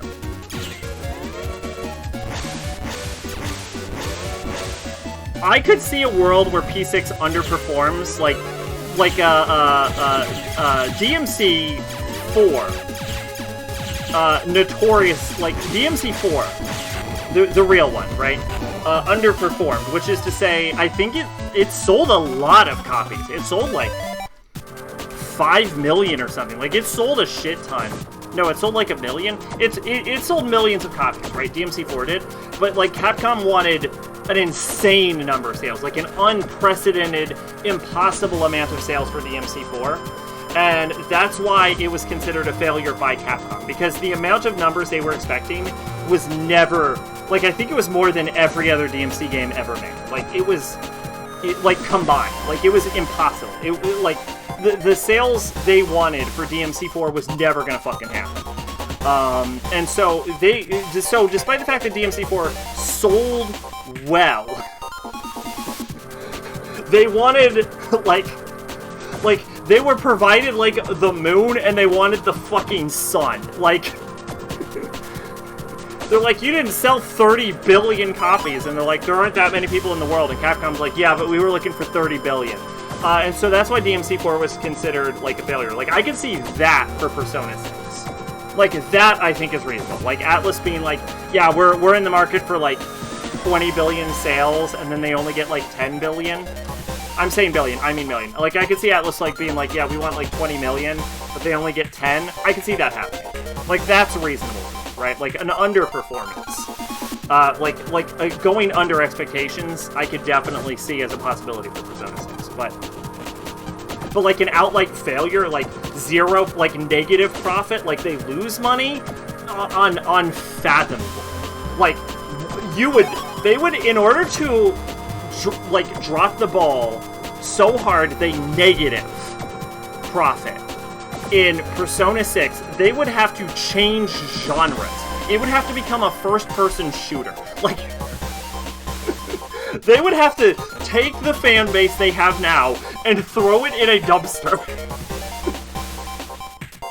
They had plans for Darkstalkers 4, but after digital-only Darkstalkers 2 and 3 Remastered didn't sell asinine numbers, they canned Darkstalkers for years until the Capcom Fighting Collection. Yeah, Capcom's kind of bad about that.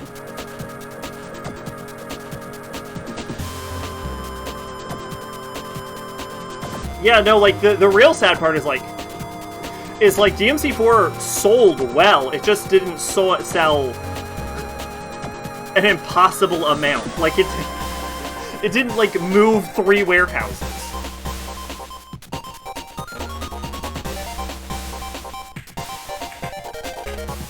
I'm a net merchant. Yeah, I want to see your wares.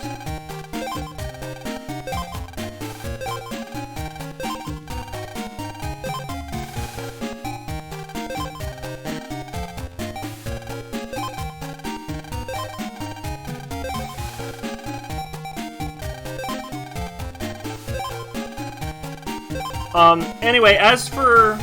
If we're talking, like, a complete... Like... honest answer. The genuine answer is, if I'm, like, an executive on P6 and it fails, like, it makes negative profit, I would straight change jobs. Like, that's probably not the answer you want, but, like, I would change companies. I would blame, my entire team. I would blame everyone else on management. It is everyone's fault but mine, and I would move jobs. I would straight change companies. I would go work at Square. I'd go work for fucking anyone. Alright? I would not be at Atlas. I would be done with them. Because you don't want to be holding that back. But if I were... But let's change my position, right? I'm the one forced to pick up the fucking pieces for P6. I don't know what I would do. Like, ooh. Like, if I had to fix it, fuck, dude. Because that means you can't count on the brand name for Persona. So, yeah, no, I mean, if you can't count on Persona, I'd refocus. I'd refocus entirely on SMT. Yeah, I'd entirely refocus on SMT. That would be the only solution. You'd have to refocus on SMT, right? With like the Soul Hackers underperforming, with P6 netting negative, and like if SMT doesn't land, that's it. Atlas is gone. Like Sega's gonna restructure the whole fucking company. Like I think the IPs are too valuable. I don't think Sega would like get rid of Atlas, but like everyone would get fired. Everyone would get fired if P6 if P6 hits negatives. Everyone is gone. The whole fucking team gets cut. P6 is something I'm skeptical about. You have several key factors leaving P-Team. Yeah, I'm a little worried about it too. To join other teams or Atlas altogether. Like fucking director, writer, I think even the artist went to Studio Zero to make Reproject Fantasy, a game that has been MIA for years. Not a huge player, but one of the composers left to work on SMT. Shoji Muguro with Atlas. Soul Hackers 200 Reforming is partly an Atlas. Sure, but like if you're an executive, you're just looking at numbers. Like you don't care about the reasons, you're just looking at numbers. Because numbers translate to sales, and sales translate to future sales for future titles. Going up from here takes you to the government complex. Going down and to the right leads you to Denton. Going down and to the left leads you to AC/DC. But you will have to link to some access areas. Not long after they announced Soul Hackers 2, they announced P5 and PS5 PC. Excuse me.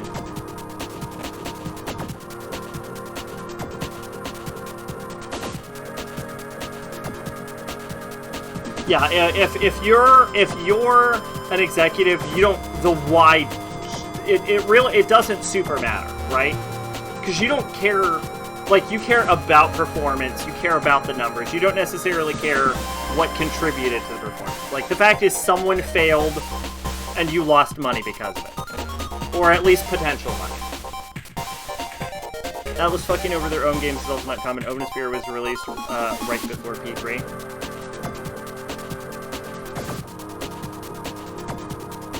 Yeah, I think if I was an Atlas, like if I was an Atlas exec, Atlas sale holder, P6 failed, everyone's fired. Everyone is fired. like I might keep on like developers and programmers and shit depending on what the specific complaints about the game were. But like marketing needs to be changed over, management needs to be changed over, like P team needs to get gutted, right? Because someone in order for a P6 failure to have occurred, almost everyone needs to have fucked up on every level. And there's no salvaging that. I would fire so many people for a P6 failure. But like I said, it's unfathomable. It is inconceivable. P6 cannot fail. P7 can fail. P6 cannot fail. In order for P7 to fail, P6 would also have to be down. P7 comes out and it's a fucking survival horror game. No, like, that genuinely, though, that's what it would take for that's what a P6 failure would take. Like, you'd have to take your entire audience and everything you'd establish, and you'd have to throw it out. That is the only way you could botch an IP as powerful as Persona is post-5.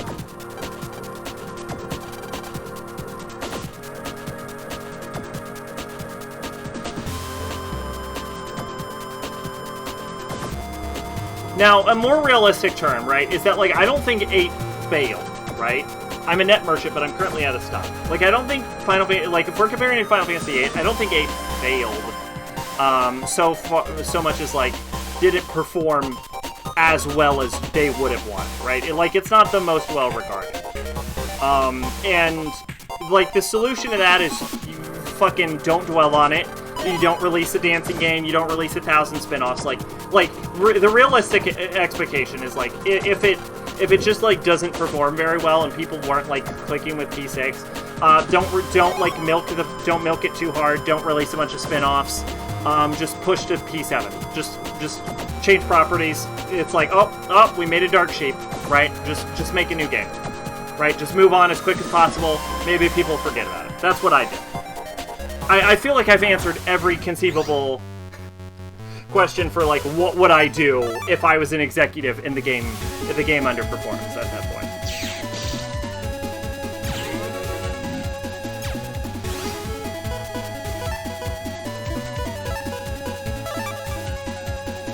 I like 8 for years. All I've ever heard was how bad 8 was, how shitty it was, and how it was the beginning of the end of the series.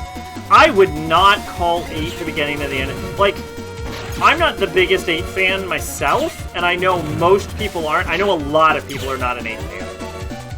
I've only ever known, actually, like, one person who defended 8, who I knew in, like, high school, who was a pretty big 8 fan, but like, 10 came out post-8. Like, the downfall of Final Fantasy was, honestly, it was, like, it was 12, for sure. Like, it might have been 11. It might have been when they made an MMO.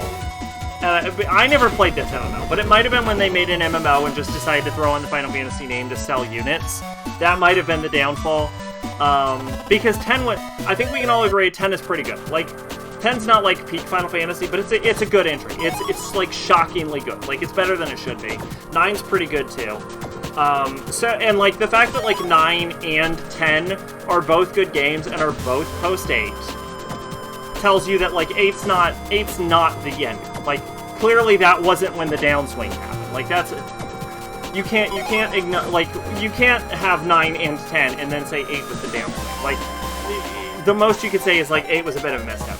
But like post 12, like 12 was a fall. And then like, cause like 12 goes into 13, 13-2, 13-3, 14, which did very poorly on release. It's well regarded now, but only because of Realm Reborn. And then into 15, like, the downfall was 12. And I know some people that'll defend 12, and those people are fucking wrong. So, P5 spin-offs don't even perform as well as P4's. That is true, but the P5 spin-offs perform better than you think. Like, the dancing games don't perform super well, but Strikers performed very well.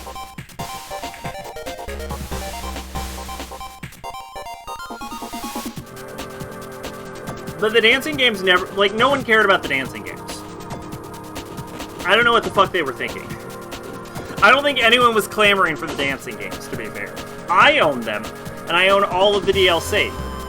And I spent like $130 on them, because I'm a fucking dumb shit. But I don't think anyone wanted the dancing games. But, like, Strikers performed pretty good, right? Like, enough to justify it. I don't think the first, I didn't think the first 13 was okay. I liked 13. Also, welcome back here. How are you doing tonight?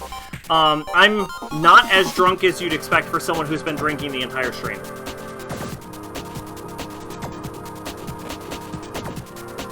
I liked 13 the first time I played it, and then I replayed it on PC, and I was like, this game's fucking bad. Like, my perspective 180'd on a replay. Oh, you did think the first P13 was okay. Yeah, 13, I liked the first time I played it, and like on a replay, that game is fucking not good. Now, I'm gonna say something controversial. I have not finished the game.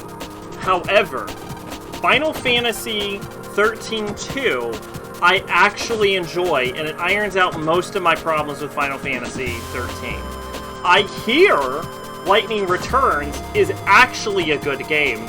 However, no one played it because that would involve getting through 13, and I know I'm alone in this, 13-2. That was me with Strikers. I liked Strikers when I first played it, but replaying it, I started to see the cracks. I can't fault you. I have had to I can't fault you. I think my problem with Strikers is I think the gameplay gets repetitive. Because I've had to do a lot of gameplay on Strikers, and it gets tiring after a while. It really does. Because it's just like hit buttons, beat a bunch of enemies. You know what I'm saying? I like the story and the characters and the cooking Sharingan, but yeah.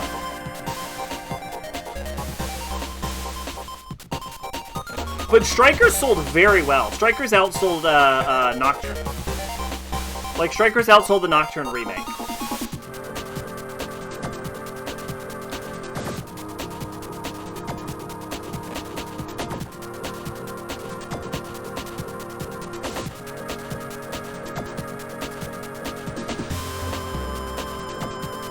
It was the dancing games that underperformed, but the dancing models were used for the Royal remake, so I guess it wasn't.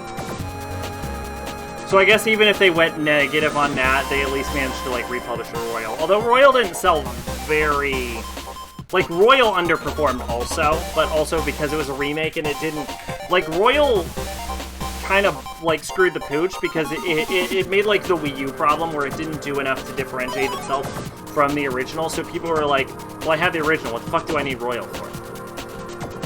And honestly, I reviewed Royal on release because I bought it on release because I really like P5, but like even my like opinion, if you go back to my original review I posted on Discord after buying Royal, what I said was, unless you're a huge P5 fan, Royal's not worth it. Like, it really isn't, so. My Final Fantasy 13 story is when I was 9. Fuck, I forgot how young you are sometimes. I rented the game from Blockbuster because my... The words you've just said baffled me, but anyway. Because my cousin liked Final Fantasy, so I wanted to try it, and I was having a good time with it until it said end of disc 1, insert disc 2. I think Q2 sold out. Q2 sold poorly because Atlas are fucking stupid, idiot, dumb shits. I bought Q2 but never played it. I also own Q2 and have never played it. It's just sitting on a fucking shelf.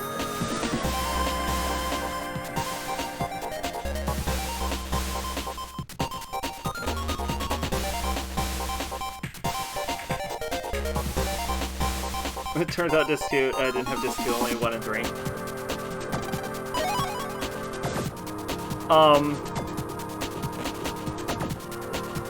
I am slightly tipsy, for the record. That's also why I'm not I'm not as snappy as usual. So you never finished 13. Honest, genuinely not missing much. I hate to say it. I do think I do think 13-2 is better. I think it's just more entertaining.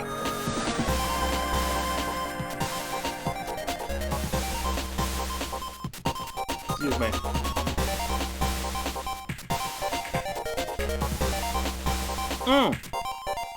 I was gonna explain why Q2 sold so poorly. So, if you look at games released on 3DS,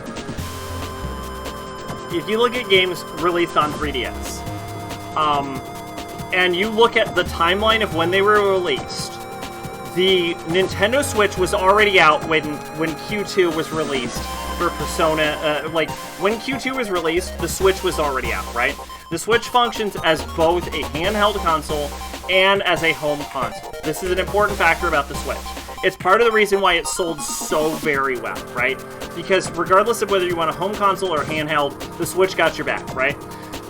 Q2, what is like the second to last game released on the Switch, and the last game released on the Switch came out about 6 months after Q2. Sorry. Q2 is the second to last game released on 3DS, and the last game released on 3DS came about 6 months after Q2, and is some fishing game that I guarantee you have never fucking heard of, right? So the reason Q2 sold so poorly is because it released on a dead console. It was so stupid. What the fuck were they thinking? If you want to feel really old sack, I was about 16 going on 17 when I first tagged along your streams. That I do know. That does not make me feel nearly as old as you saying you were 9 playing Final Fantasy 13. I got stuck on a boss in Final Fantasy 13. Which boss did you get stuck on? Do you remember? I remember when I first played 13, I got stuck on a boss in 13. When you get to Pulse, like there's like a huge difficulty spike in Pulse, and I am not a fucking fan of it. That's a good point. I never thought about how QT desperately needed to get on Switch. Yeah. It was such a late release. Like, it is genuinely the second to last. Like, 6 months. Like, the Switch came out, and then and once the Switch comes out, most games switch to Switch development, except for PQ.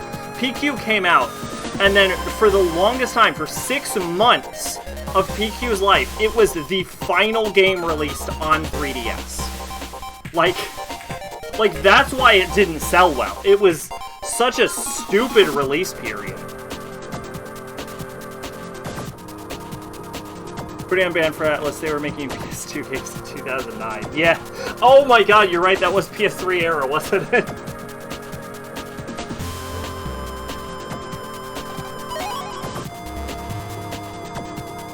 Yeah, because Demon's Souls came out in 2009.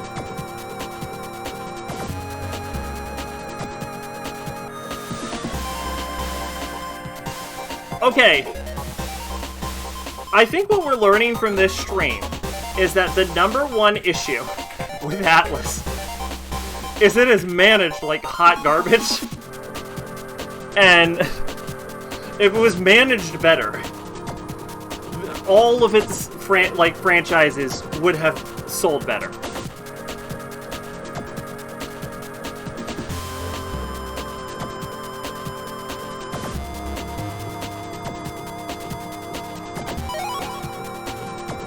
I remember the main reason I got it unreleased was only because I was by GameStop by coincidence and wanted the cute promo buttons. I did not purchase it on release. I purchased it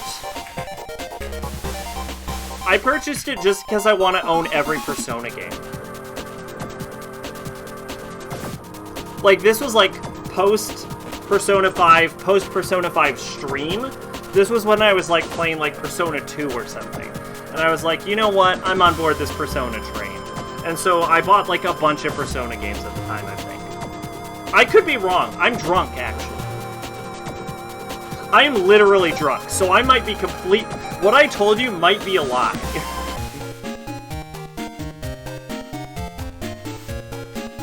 Atlas only released King Abaddon because fans petitioned for it. Atlas hates money. It's like the weirdest thing ever.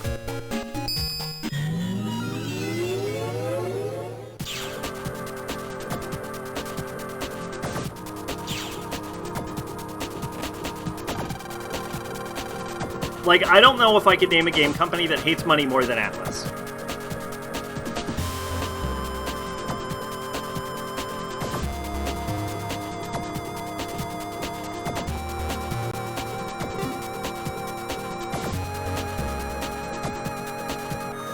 I am, like, struggling to figure out where to go. So we have just started walking in circles.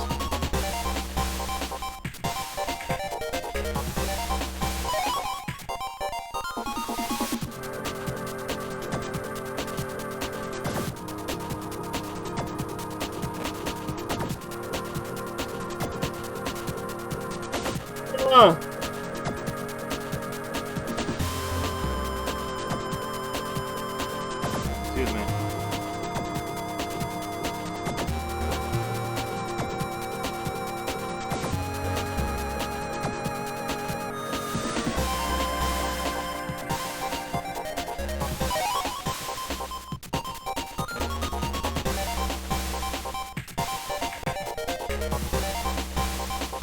Hi, drunk, I'm groggy. Hi, groggy, I'm dad.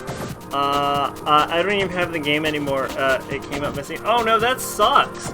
I already told the story, I think, on the podcast about how all my shelves exploded and I had to buy new ones. But yeah, I think I have it sitting on my new shelf.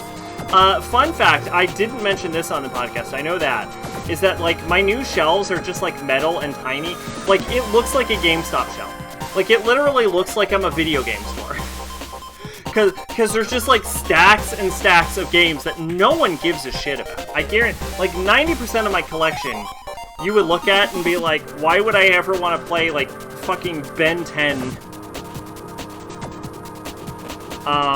Their moment Final Fantasy hit it big, Square re-released, like, every Final Fantasy game on PS1.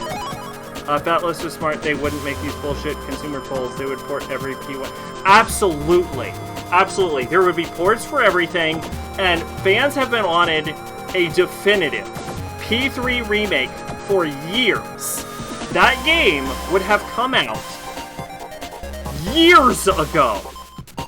Like, we're not just saying, like, oh, like, I'm, like, the definitive P3 version would not have come out this, like, when did the P3 PC port drop? This year? Yeah, there would be a full-on definitive P3 remake, and it would have come out like 5 years ago, and it would already have been on PC. Like, it took them way too long to start porting Persona to PC, like a baffling amount of time to port to PC, right? And that game would already exist. Ben 10 on DS, perhaps? No, on PS2. I don't remember the name of the game right now. I'm drunk. And that game would fucking sell. They wouldn't even have to change anything. They could just call it a, like... They could take P3 and just shove it onto a disc and call it a remake and it would sell. Who are you? You don't belong here. Better get out unless you want to be deleted.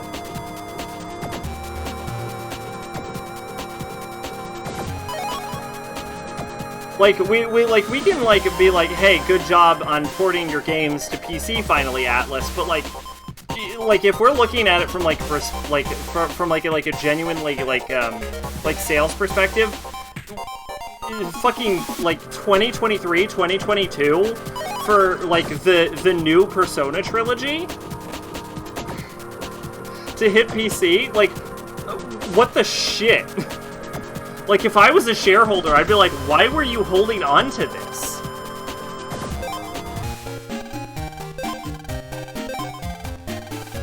They could do that, you know, if you use a Game Shark, you can cheat the game into widescreen and cheat the game to have verti controls, no mods needed. Yeah.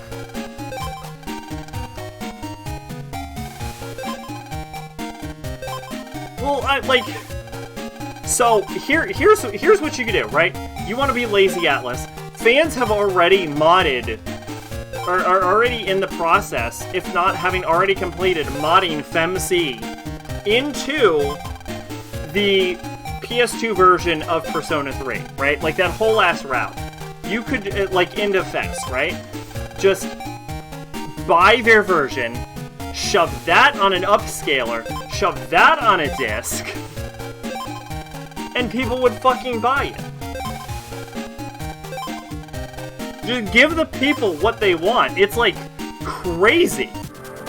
Like the incompetence of Atlas's management team is baffling to me. I'm not gonna go as far as to say they're the most incompetent management team, because that's fucking wrong. But, like, credit where it's due, you know what I'm saying? You need to fix the widescreen because the cheat means you can see medals walk up screen in a sphere. Would you? Would you really?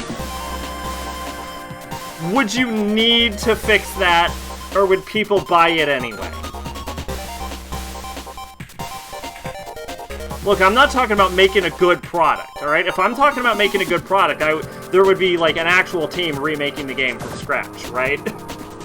I'm talking about getting that fucking bag, alright? They've asked for English releases of old SMT games for a very long time, too. Oh yeah, drop that shit as a collection? www server is not around. If that's what you're looking for, you should go back.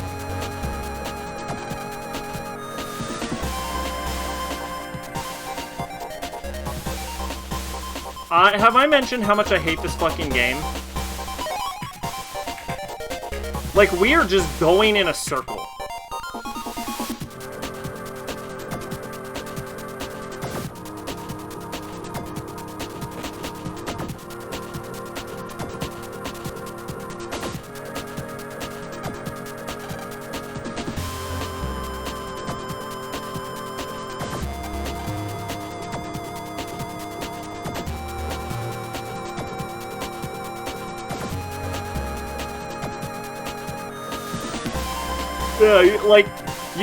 If people really wanted it, you wouldn't even need to, like, remaster anything, right? You wouldn't need to, like, do pixel remasters or anything. You could create a bundle, just, like, alright, hire a translation team, like a localization team, right? Port that shit, like, you could do it the laziest way possible, right? I wouldn't recommend this, but, like, we're talking about just, like, quick bag, right? Bundle it together. Like, get some people, create a UI, create a bundle, create, like, a collection menu. Like they do for, like, the Metal Gear collection. Shove that shit on a disc, run it through an emulator, throw in a baked-in emulator. You're running on, like, what, a Famicom or whatever? Like, what the fuck was SMT on? Easy, right? Bake in an emulator, have that shit run. You wouldn't even need, like, multiple instances. Like, you wouldn't need it to emulate per disc. You could use the menu, and you could use the menu to mount the, like, you could use the menu, disguise it as an emulator. Like, use the menu as a disguised emulator, and then use your selection to mount the disc onto the emulator. And then the menu selection could load the game into the emulator. And then you could just, like, I might not know what I'm talking about, I'm drunk, but, like, and, like, you could just, like, run the game from menu, and then you could package it all together as, like, the SMT collection or something like that. As I would call it, SMT Legacy is what I would call it. And I'd, like, throw that out there, and I release it. And if you package it together as one game, you can charge a premium. You could be like, you're not getting one SMT, you're getting, like, 3 SMTs, right? So you package that shit together for, like, $30, right? I would charge $30. Wouldn't go over 30. People are gonna complain everywhere that it's overpriced, and it fucking is, but I'm an exec and I'm getting my bag, right? Charge that shit $30, throw it on an emulator, slap that shit on Steam, and then you don't have to worry about, like, server maintenance costs and, like, download costs for multiple entries, because all of it's like one. So you're not paying for like 3 different games being like served 3 different, like you're not like having to deal with like 3 different server spaces and like all of those downloads for the individual entries. And like saving server space for 1 entry, you're forcing people to pay the $30 for all 3 games. You have to. You will not have the choice in this matter. And then you could just get your money that way. So Atlas hates money, right? SMT Classic Collection. Classic Collection is a good one too. Yeah, many flavors of old SMT as well, which it could probably fit into 1 Blu-ray disc, SNES versions, PS1, GBA, fucking iPhone versions. Yeah. Whatever's cheapest, it doesn't matter. People will either fucking buy it or you have to eat 1 game's cost.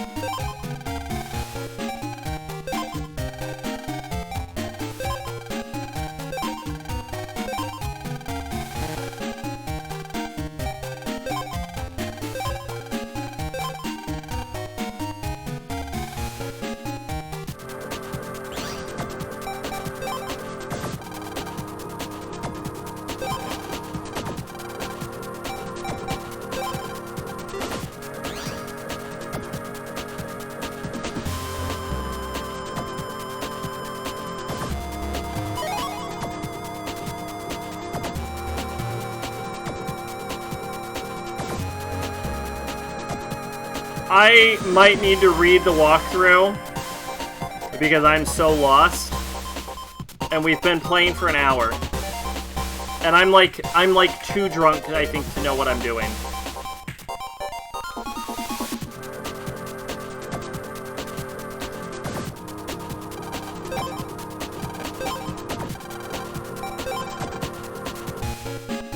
So I'm just gonna pull it up on screen.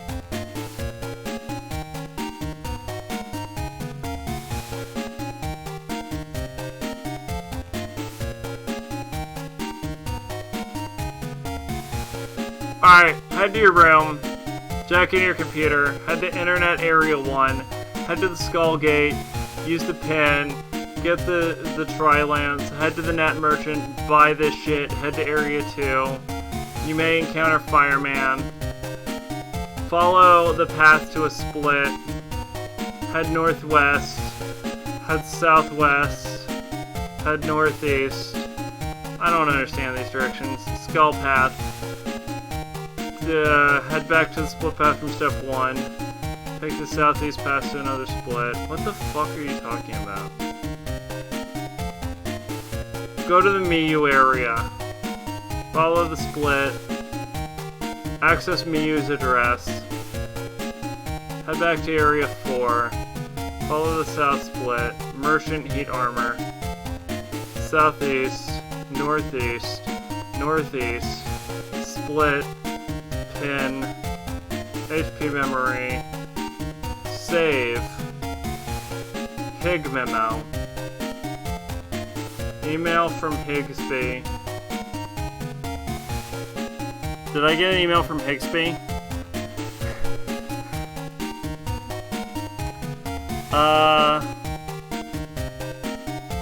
I mean, they could even release SMT9. SMT fans would buy it because Reddit memes. It doesn't matter that game sucks, they'll buy it. That's how I felt playing Chrono Cross yesterday.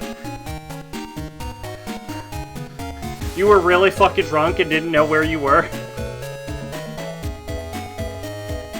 Yeah, this game's bad, right? I think I've said that, but like, the game doesn't, like, the game is clearly designed to make your, like, this is the kind of game where you just give your kids so they shut the fuck up, right? Like, it's not designed like a video game. It's not designed like a video game. It's not designed to, like, lead your eye or your attention, or, like, tell you where to go.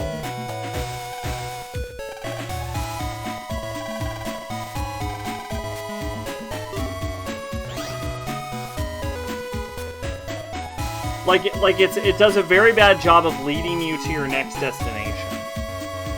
I was drunk, but I wasn't sure where to go.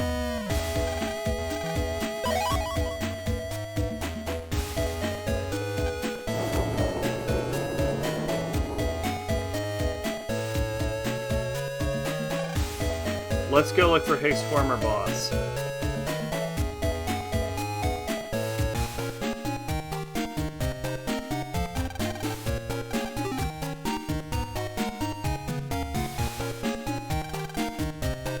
Butterworks. I'm gonna read these in my brain because my brain's faster than my mouth.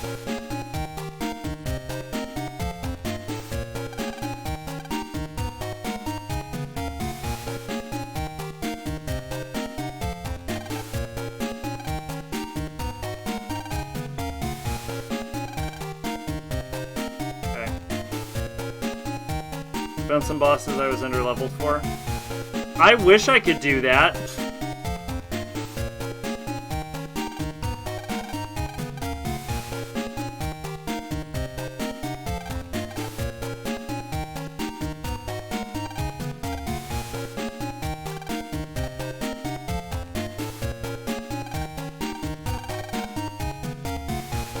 I get the picture, use this to help clear things up. I got the lab menu. Many people like Higgs and myself quit the WWE. There's 2 more locks to open to get to the server. Find 2 more memos from others who have quit the WWE. However, you'll have to be strong enough to defeat the WWE.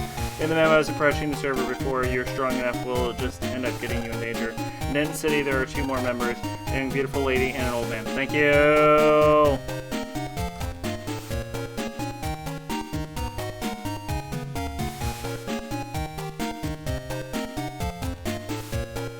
I feel like I read that pretty quickly, but it might just be because I'm drunk and my brain was lagging. A little secret about me is that I am a very fast reader. So I've said before that reading causes me headaches. I actually think it might be related to how fast I can read. Hi, Chad. Go on, beat it. Land, you want to challenge? Yeah. So you want to see how the pros do it, huh? Proto Man, you called. I can't lose this fight.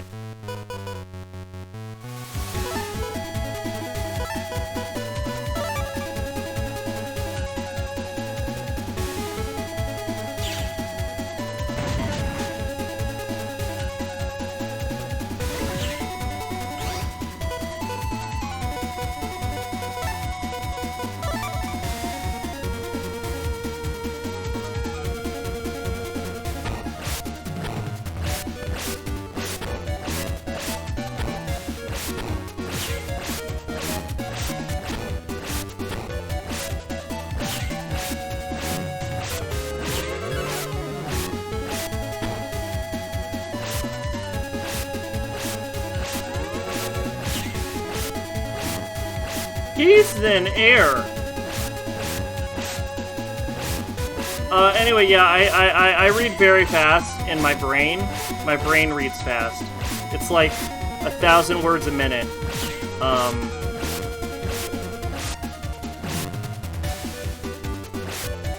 think the average is like 200 words a minute, something like that. I didn't make any mistakes. What's in that navy there? Something like that. It's like 200, 250. So I basically read like 4 times faster than the average person. And I think, because like my left eye lags behind my right eye, so I suspect that the reason I get headaches while reading is because I think my right eye is my dominant eye, right? So I think it reads so fast, my left eye lags behind, and I think that's what causes the headaches. Because I looked it up, and apparently, like, having like a bit of a lazy eye can cause that. So I think I actually read so fast I hurt my own brain.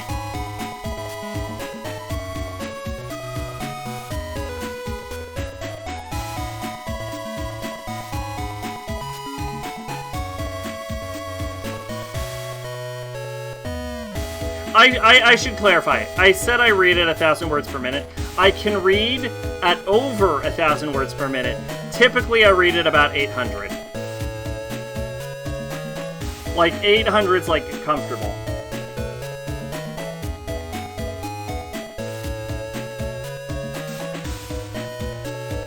On the other hand, you will notice that when I am talking out loud while streaming, I am not reading that fast. And that is because my mouth cannot move nearly as fast as my brain can.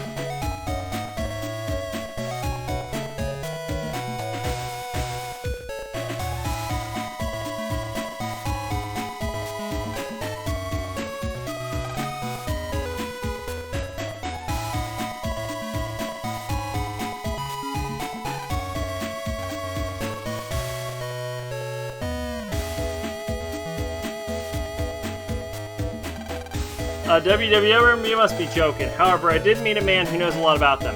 I think he said that he lives in AC/DC town. Fucking God. What was the other guy I needed? I don't remember. I'm literally, I'm fucking, I'm drunk. I am just straight fucking drunk right now.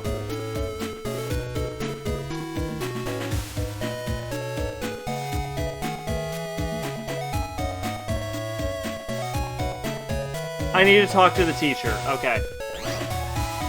Oh, excuse me.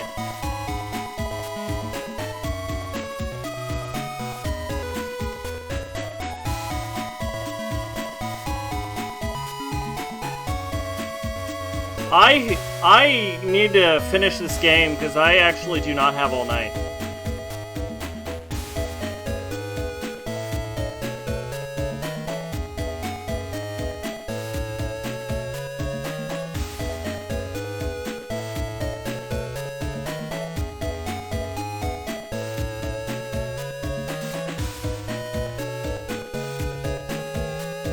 I got all sweaty earlier. I gotta take a shower before I go to bed tonight.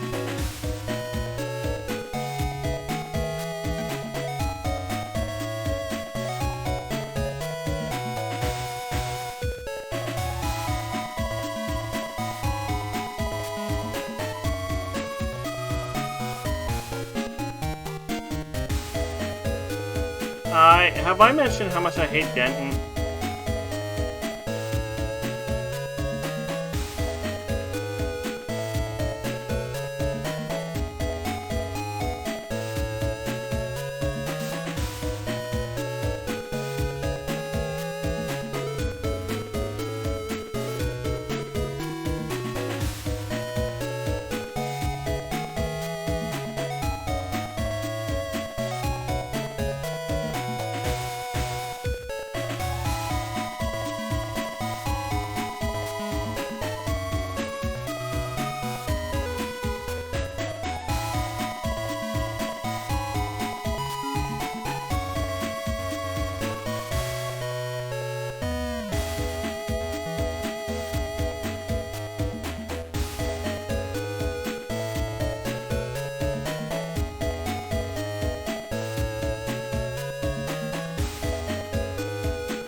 There is literally nothing to comment on.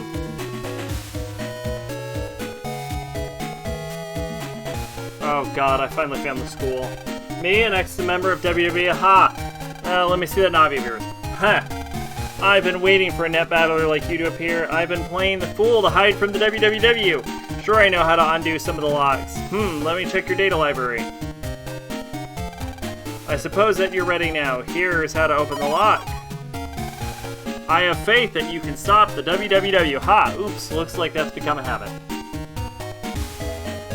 Okay. Now I have to somehow figure out how to get back.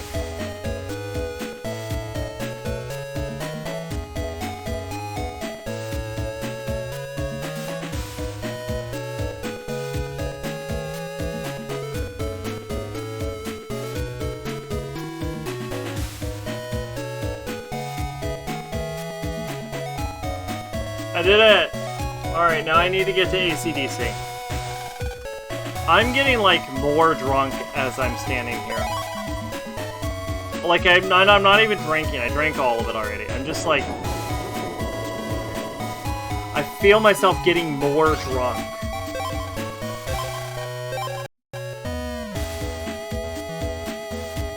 Like, I'm getting drunk by standing.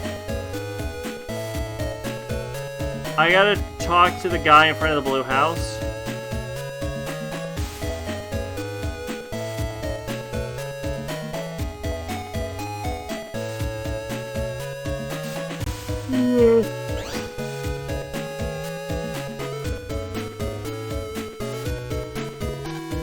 You think I'm an ex-member of the WWW? Let me see that Navi you got there. Well, no point in pretending to be senile anymore. Yes, I was a member at the beginning as Willie's assistant. Yes, I know how to release the undernet block, but let me see that Navi of yours one more time. Well, I guess that you may be strong enough here. Perhaps the one to stop the in-game will be you, Lan, and I am not a Psi lab net battler.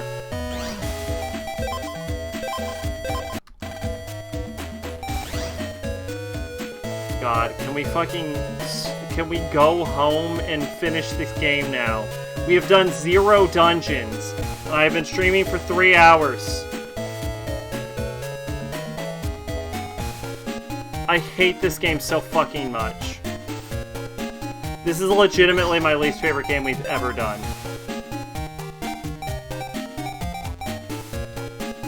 I recently went to GameStop with a friend. I just had a thought, like a few days ago, about how I have never been to...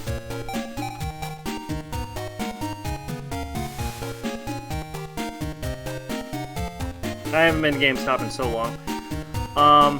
When a friend wanted to get Red Dead Redemption, and this dude was talking to the clerk about how he misses good old days when Call of Duty was popular, and I was just like, thank God we moved past that. Call of Duty's still pretty popular. Ghost blew up recently, right? Password www's S-links. I need a bunch of S-links? God. Do I have to...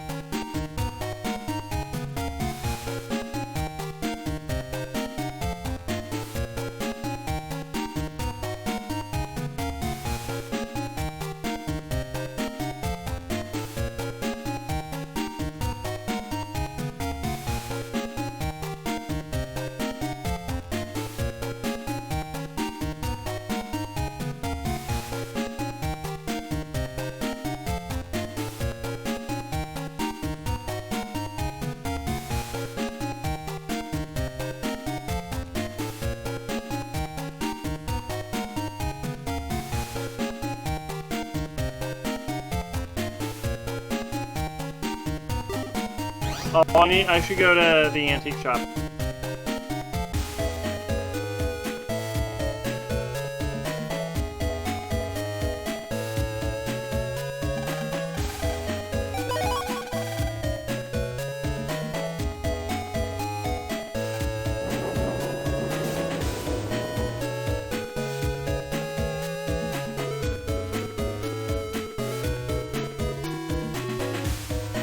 I'm like weirdly drunk.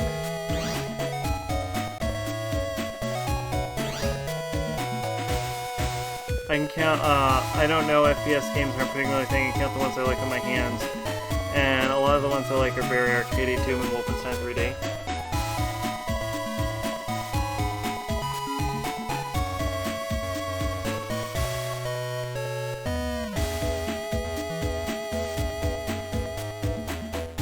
This is actually hitting me really hard. I don't know why I'm suddenly getting hit so hard by this.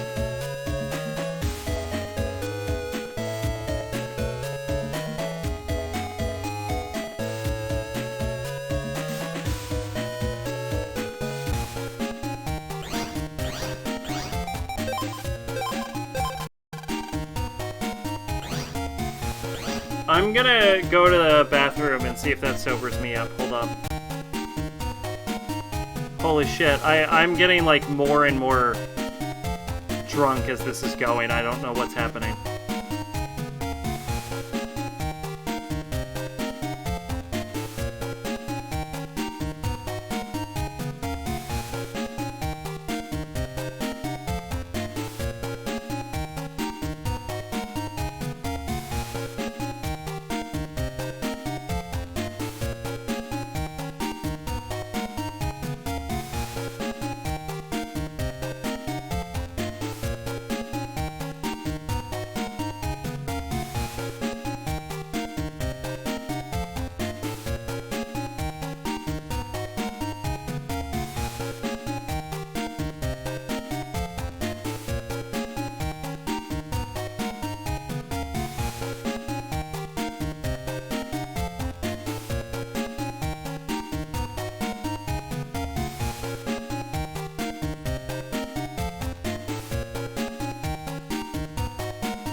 There we go. I'm unmuted. Thank you. I didn't even remember. I thought I'd forgotten to mute. What was I gonna say? Oh yeah, I didn't vomit. I've never vomited on stream. I think the closest I came was P4 Arena. Yeah, I don't know what's going on. This came out of nowhere. It like, all of a sudden, it just hit like a ton of bricks. I think it was like maybe the dancing, moving my head back and forth, I got dizzy. I don't know. Holy shit, I don't know where this is coming from. I hate this game, by the way. I know I keep saying this like every 5 minutes. I fucking hate this game.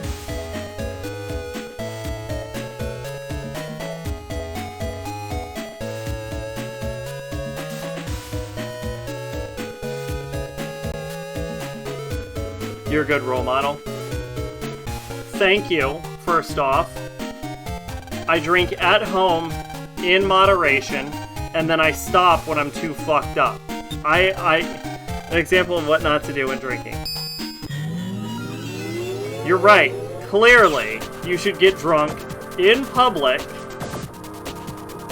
outside of the safety of your own home, and when you're too fucked up and you recognize it, you should keep drinking. You're right. I am clearly an example of what not to do. Make sure to do it in your car as well. That's the only advice I can give.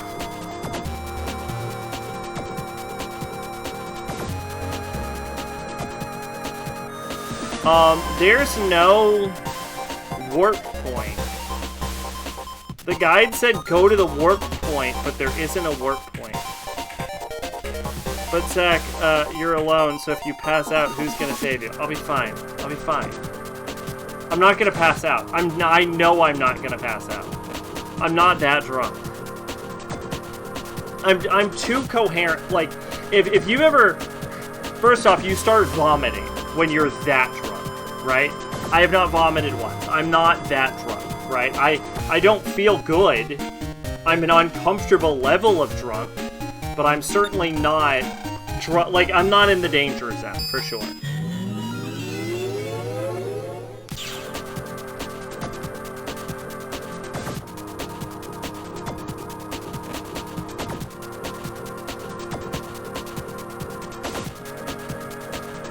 But, like, even if it, like, drinking while at home isn't just, like, someone can help you if you're drunk.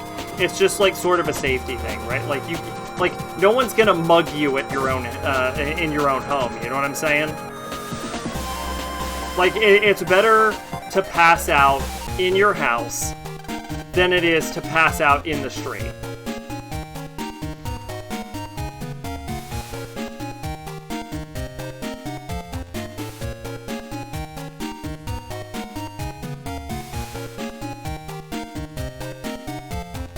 This is just a bunch of bullshit I'm reading. I just want to know...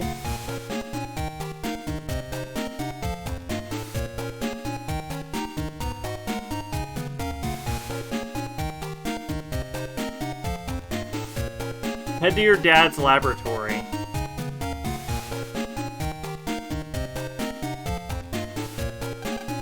We're almost there. Let's break into WWE. I hate this game. This is genuinely, like... I think this might be my least favorite game. Like, this is my least favorite viewer request by far. And, like, one of my least favorite games we've ever played. Like, the longer I'm playing this game, the more angry I'm getting. And it's, like, a subtle anger, too. Like, it's not just, like, oh, I'm raging so hard. Like, I hate everything that is happening. The longer I'm playing this game, the more it is upsetting me. It is not worse than Dark Souls 3. But, like, we're looking at, like, slot 2. You know what I'm saying? Like, maybe. We might be looking at slot 2. I am more upset the longer this goes on. And it will not stop going on. Because every single design aspect of this game is terrible. Like, outside of the decent soundtrack, I cannot list a positive aspect of this. Like, on a functional level, DS3 is a better game.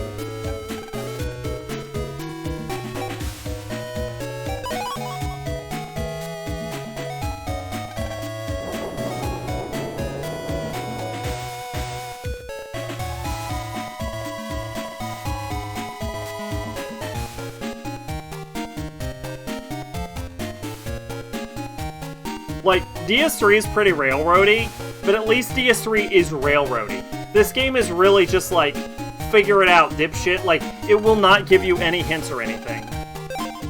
It is awful. It is awful. And like, it expects you to like trigger events on your own without telling you how to do it. This game in one image. They don't stop coming. Yeah, no, it is terrible. I hear the third game in the series is decent, but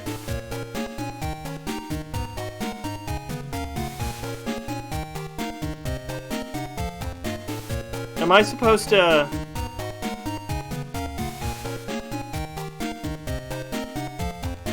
Oh, I think I'm supposed to try and infiltrate the WWW. I don't even know what I'm supposed to do. Do I have to go back to my house?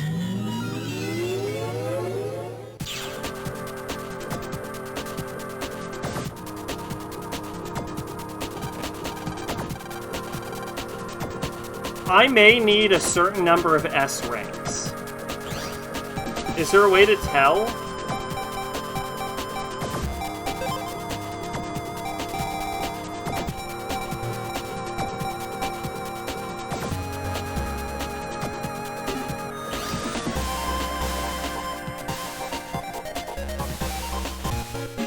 Or do I just go home and I click the door?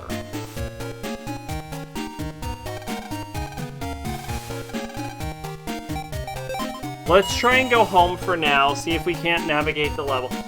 This is fucking terrible. Like, the best part of this is the second to last dungeon. But, like, it's actually getting late. Like, the thought of having to do another stream in this fucking piece of shit is infuriating to me. You know what? I think I am starting to sober up because I'm becoming sober enough to get progressively more mad.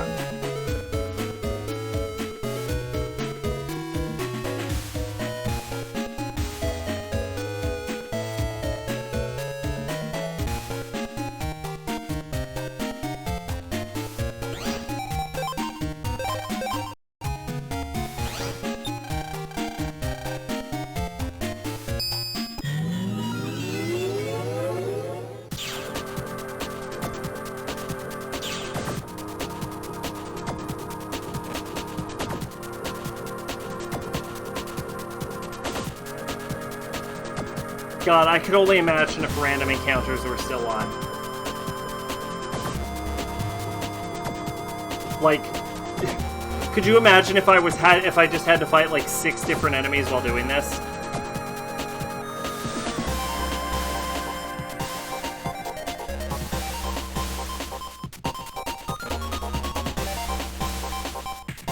Ugh.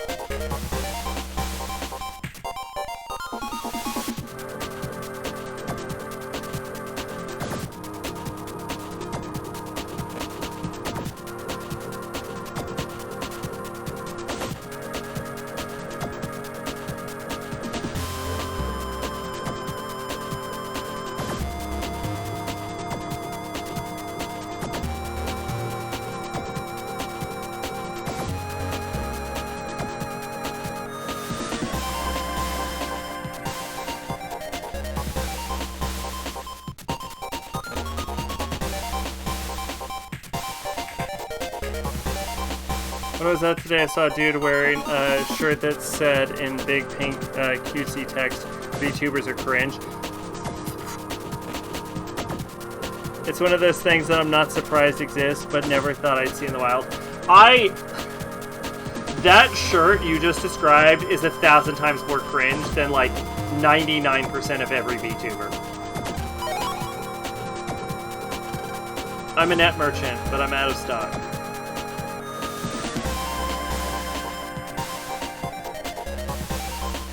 I'm gonna... You know, I don't hate the message, though. Alright, I'm gonna say this. Saying things is cringe, that's like the cringiest thing of all. Like, you get like a YouTube comment, and it's just like the word cringe on whatever the post is. right? I guarantee you that's the cringiest fucking thing on the, like... Just that one comment is cringier than the video. Like, in 99% of the circumstances. Like, the people who, like, make that their personality to point out, where it's like, oh, I'm not a fan of this, cringe. Like, those people are, like, 1,000 times cringier than anything they're commenting on.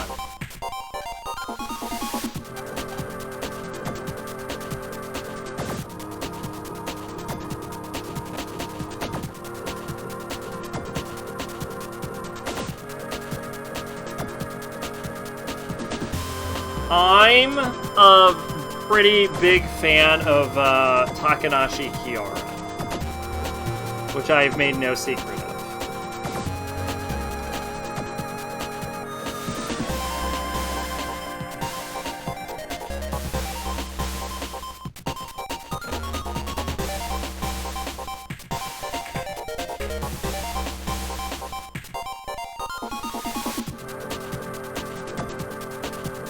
She is, she's an Austrian VTuber who works with HoloLive for, like, HoloLive EN, which is a bunch of shit you've never heard of either, I'm sure, but there you go, there's your description.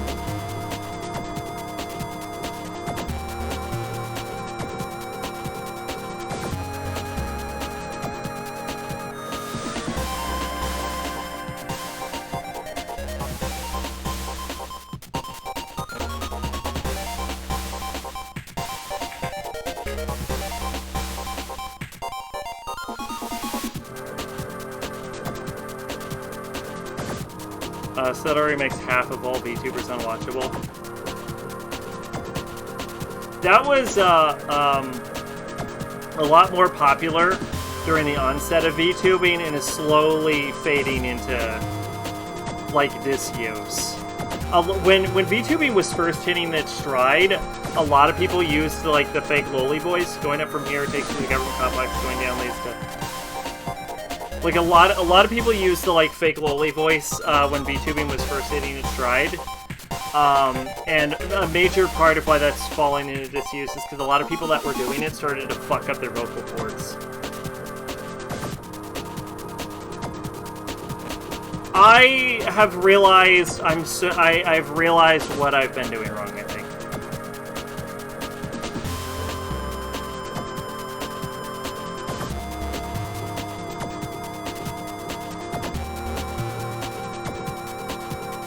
I've been watching many VTubers lately. I've been watching most anything lately.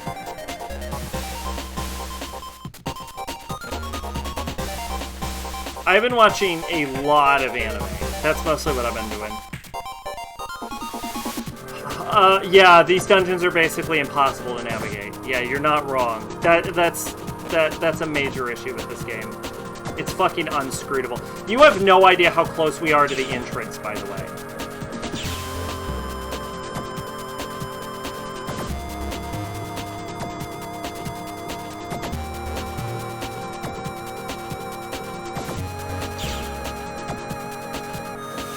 The new Inuyasha. Oh, Yashahime? Yashahime? I have not seen it. I haven't seen the final season of Inuyasha that came out like 2009. So I would need to watch that before I jump into Yashahime. I mean, I wouldn't need to, because I can, like, basically get the gist of the story, but... Yeah, I heard it started off weak and then got pretty good.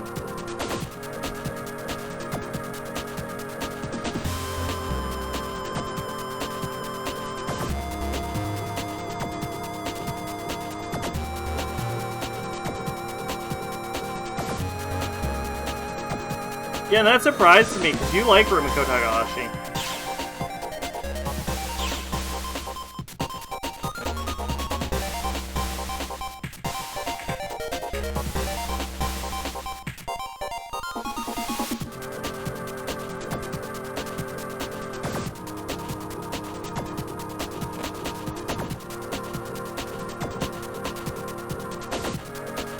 I have a Remnant manga that's in the back because that's Inuyasha and my son Hikaku in the back. I have an original flipped version of like the first two Inuyasha volumes. Because someone bought them for me.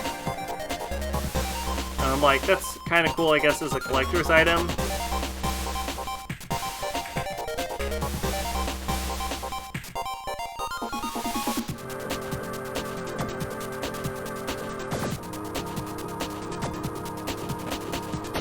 I've started brute forcing these dungeons.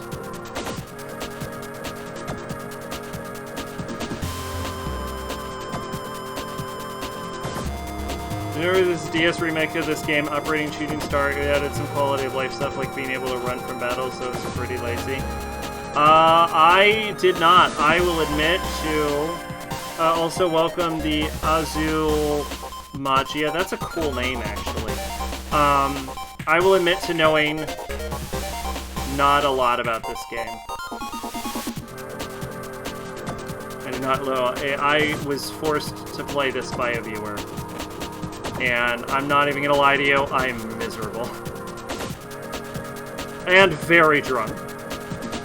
I've also two-flipped Robma manga, but I think I showed you one of those. I don't remember. I don't remember fucking anything. I am so weak. I drink way too much. I'm just brute force. For the record, I am brute forcing this dungeon by only making right turns. Eventually, we'll find the goddamn door.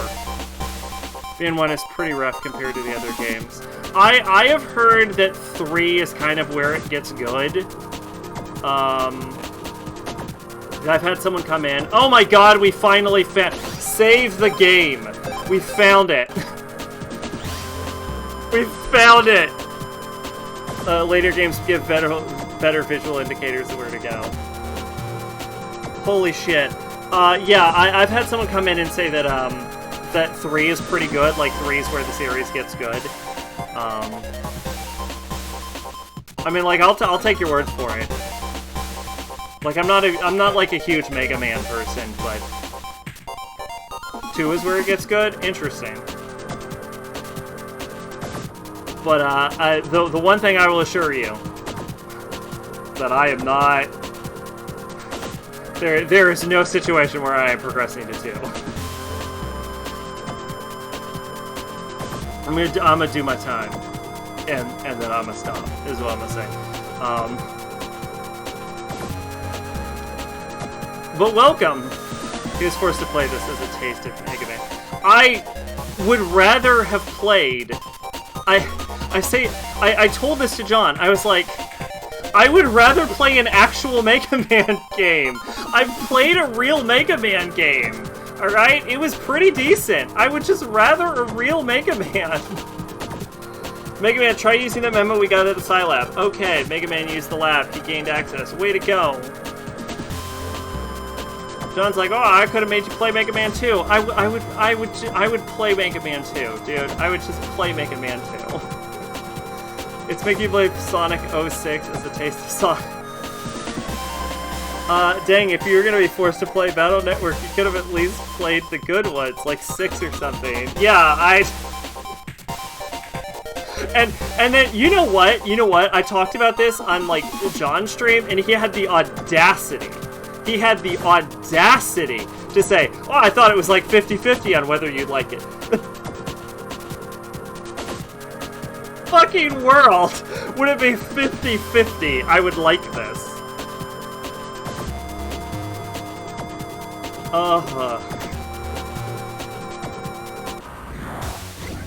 Oh my shit, what the fuck is this guy? I'm cursing more than normal, but I don't even care. Yeah, I missed.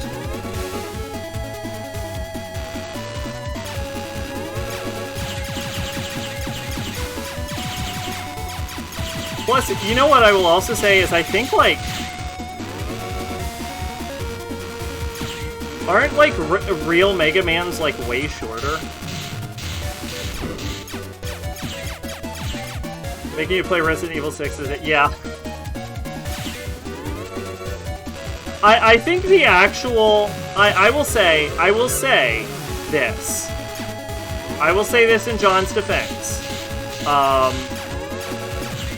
He did actually say that I should play 2.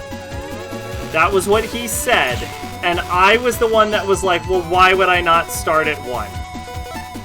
So let's give him some credit. Let's give him some credit. He did say start at 2. He did say that. So it's not like he didn't know.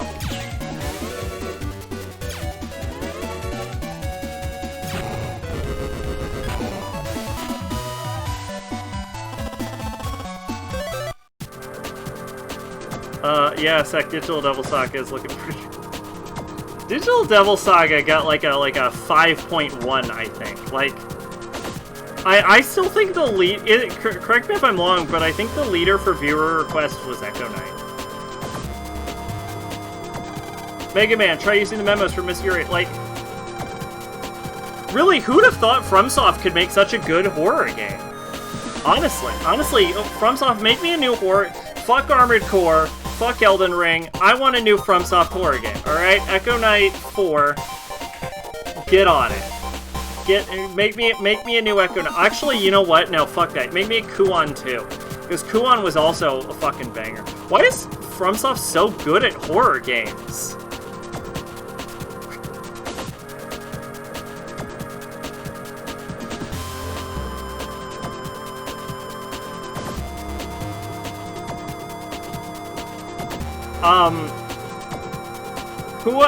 Kuon was good.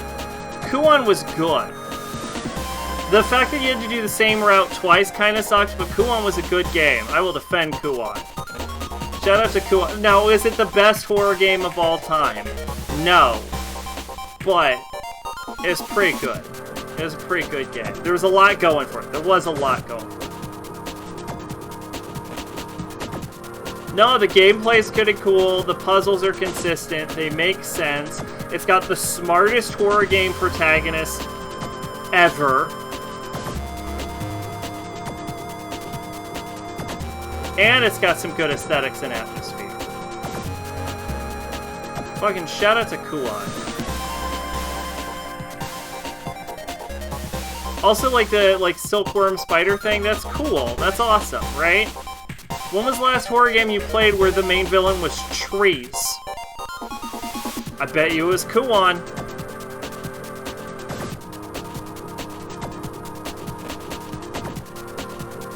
I don't know where I'm going. You know how I said I was going to brute force these levels by only turning right? I apparently forgot that that was the plan.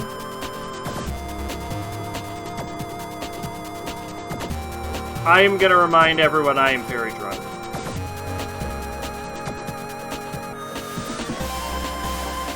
I did it! Boop, boop.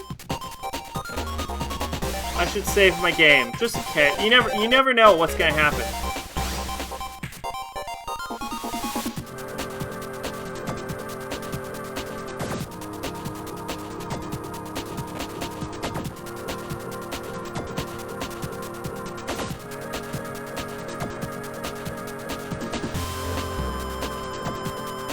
RE4 Remake has added women cultists. There was a concept for them in the original, but they never made it, and the reason is they look cool as fuck. Well, I know the Plagueis broke out in a mine, but I think it's like a parasite that like jumps from people, so I don't think there's any functional reason there can't be lady cultists, right? That makes sense. So that's cool. I'm okay with that. We did it!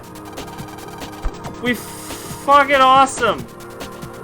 I did it, everyone! Is this lady cultist picture?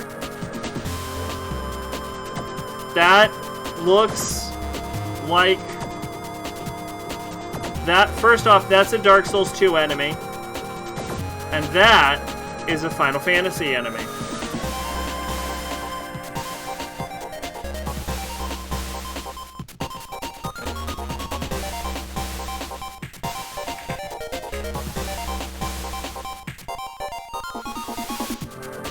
How did you get in here? And who are you? I'm Mega Man. And what brings you to me, the Great Bomb Man? I'm here to get the WWW's net address. I know you've got it, so hand it over.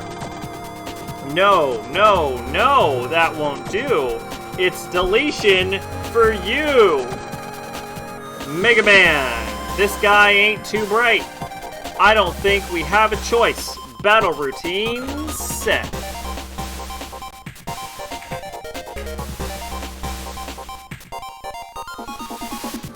Excuse me, that was also a Dark Souls enemy you just showed me. Execute! Steal! Watch this shit! Boom! I stole!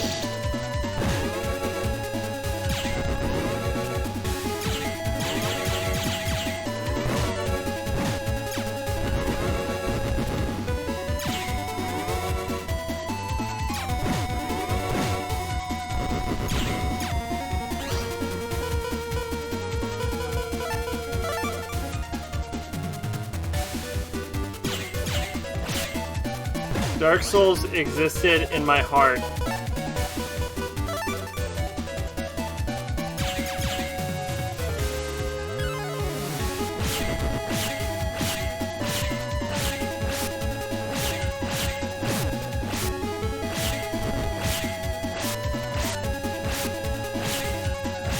I watched the thing about the about the giant thing.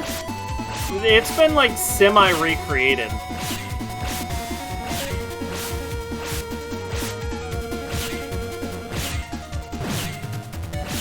What was the point in cutting that? The answer was probably time or money. That's like the reason 90% of the time.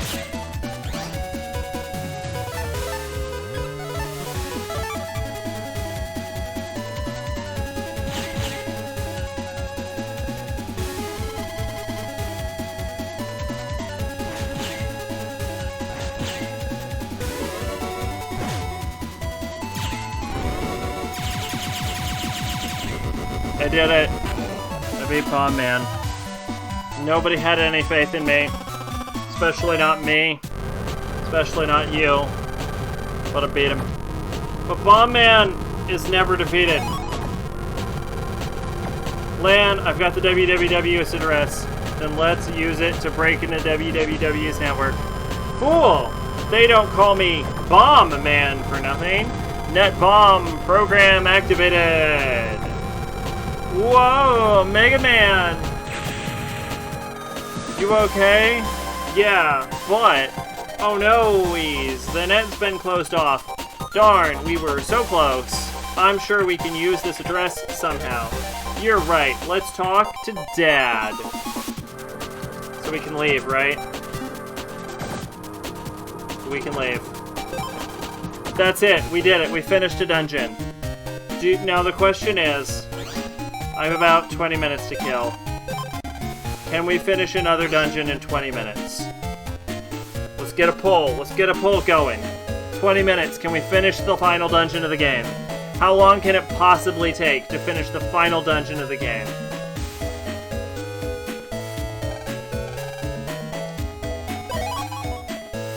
It only took us 3 hours to do that one dungeon. And also, for some reason, I'm not getting more sober. I'm just getting more drunk. Even though I stopped drinking 3 hours ago.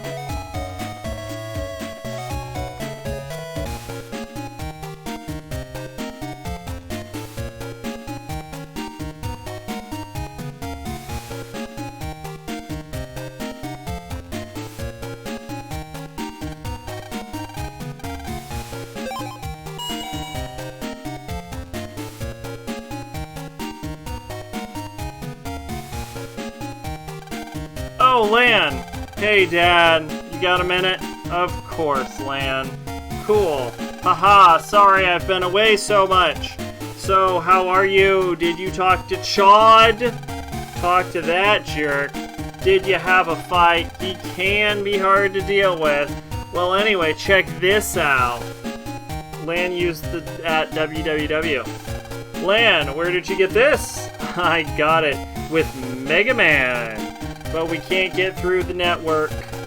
I see. Well, with this, I'm sure we can find the WWW labs. Are you sure? Sure, should be no problem using our technology here. This may help us stop the war. I don't even understand how they're intending to cause a war. Of course, I'll have to tell Chad about this. That okay? I guess, could you tell me the location too? No! Why not? I'm the one who defeated the WWW like 5 times. And with the Mega Man program that you created, please let us help finish the job. Yeah, actually, this is fought entirely over the internet. Why can't he help? Lan, finish the job. Okay, I give in, but on one condition. The WWW's attacks will likely start coming even harder. Mega Man could be deleted, and your actions could trigger the war. Can you take that responsibility? Yeah. Fuck it. Yeah, why not? Okay, I'll send you the location when we find it. Thanks, Dad. I'll send you mail with the location. Go practice net battling. I want to do a thing. Hold up.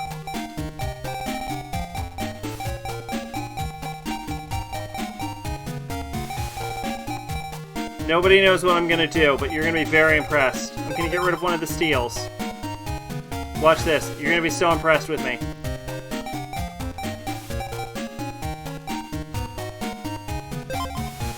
I got it. I got Proto Man. On my team.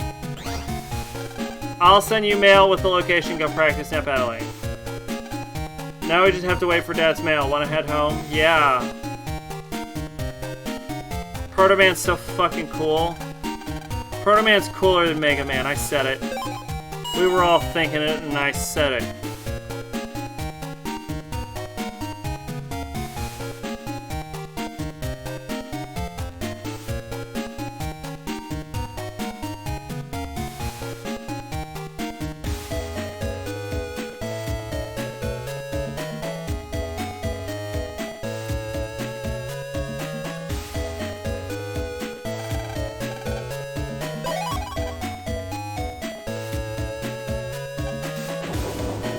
You know what I don't understand?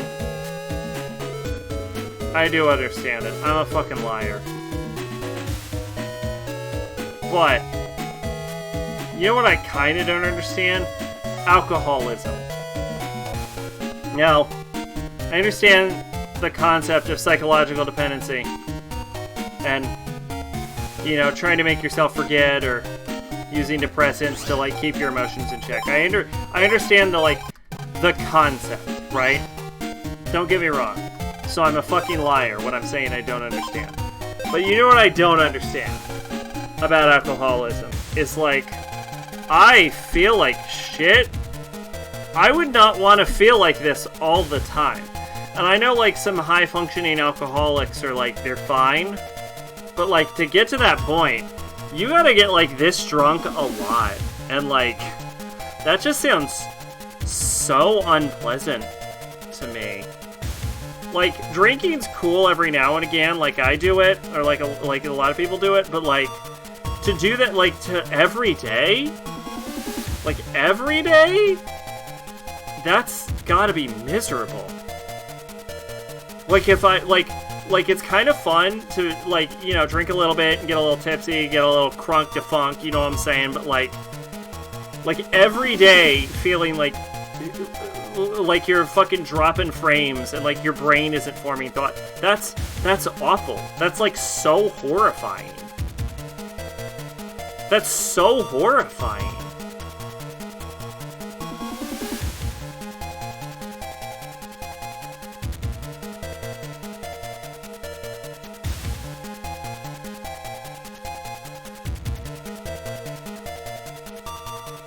Okay, that got a little real for me. I'm so drunk that got real for me. Yeah, if you're an alcoholic, you need a hug, and I'll give you that hug. Our address is, it looks like the Psi Lab has got it. Our secret lab will be discovered in no time. No matter. Yak, yak, yak.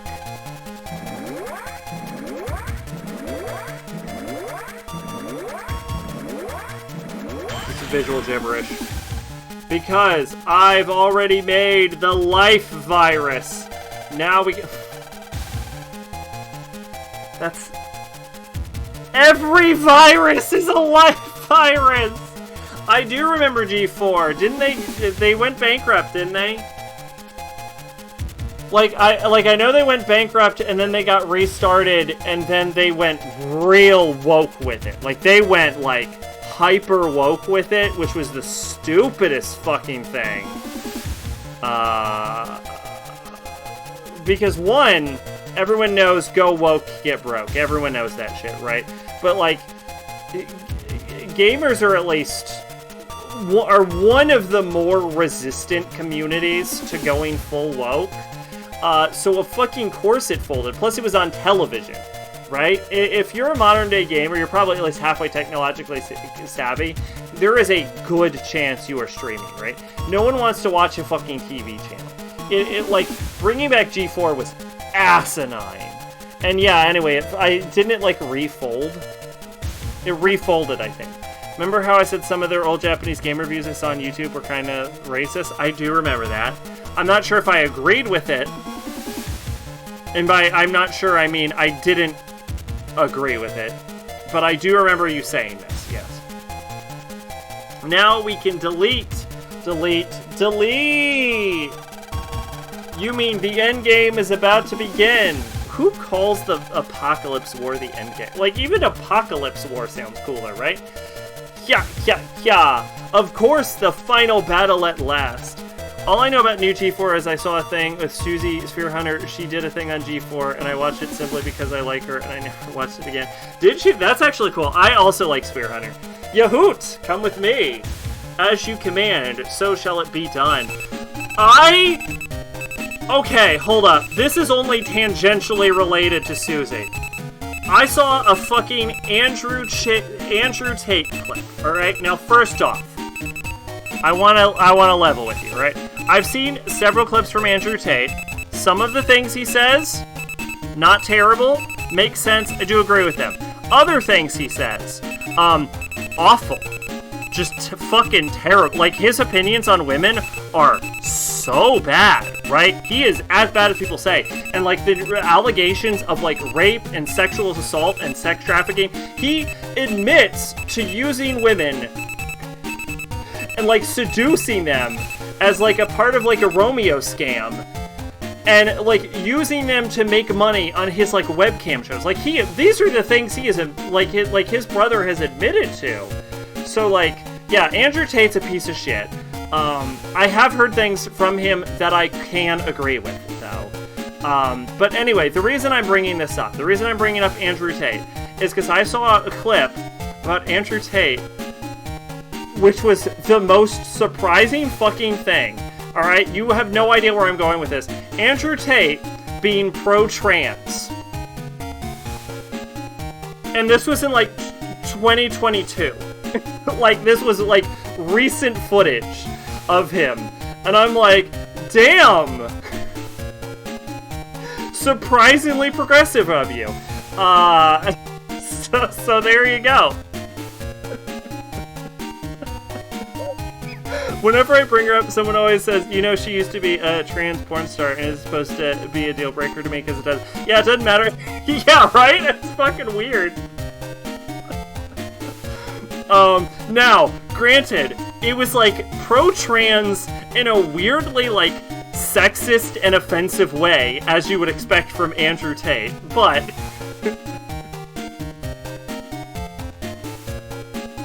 like, the clip was still very much what you would expect from Andrew Tate.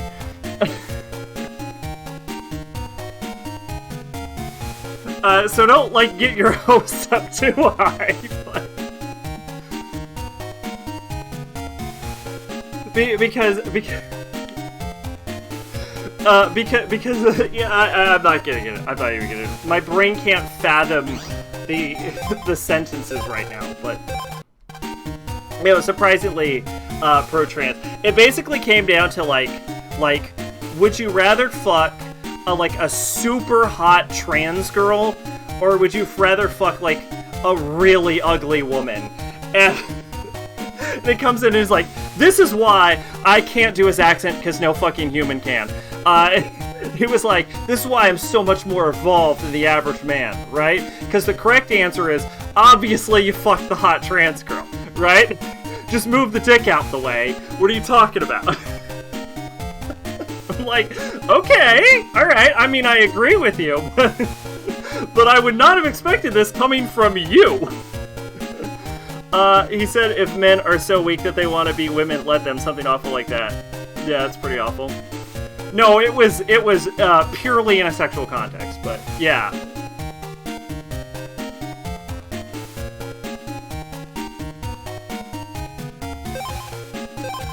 Like, it was as progressive as you could imagine an Andrew Tate quote being, is what I will say.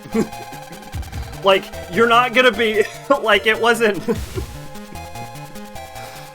like, it's nothing to give you hope, I'll say that, but it was surprising, especially because, like, so many Tate supporters are so, like, anti-trans.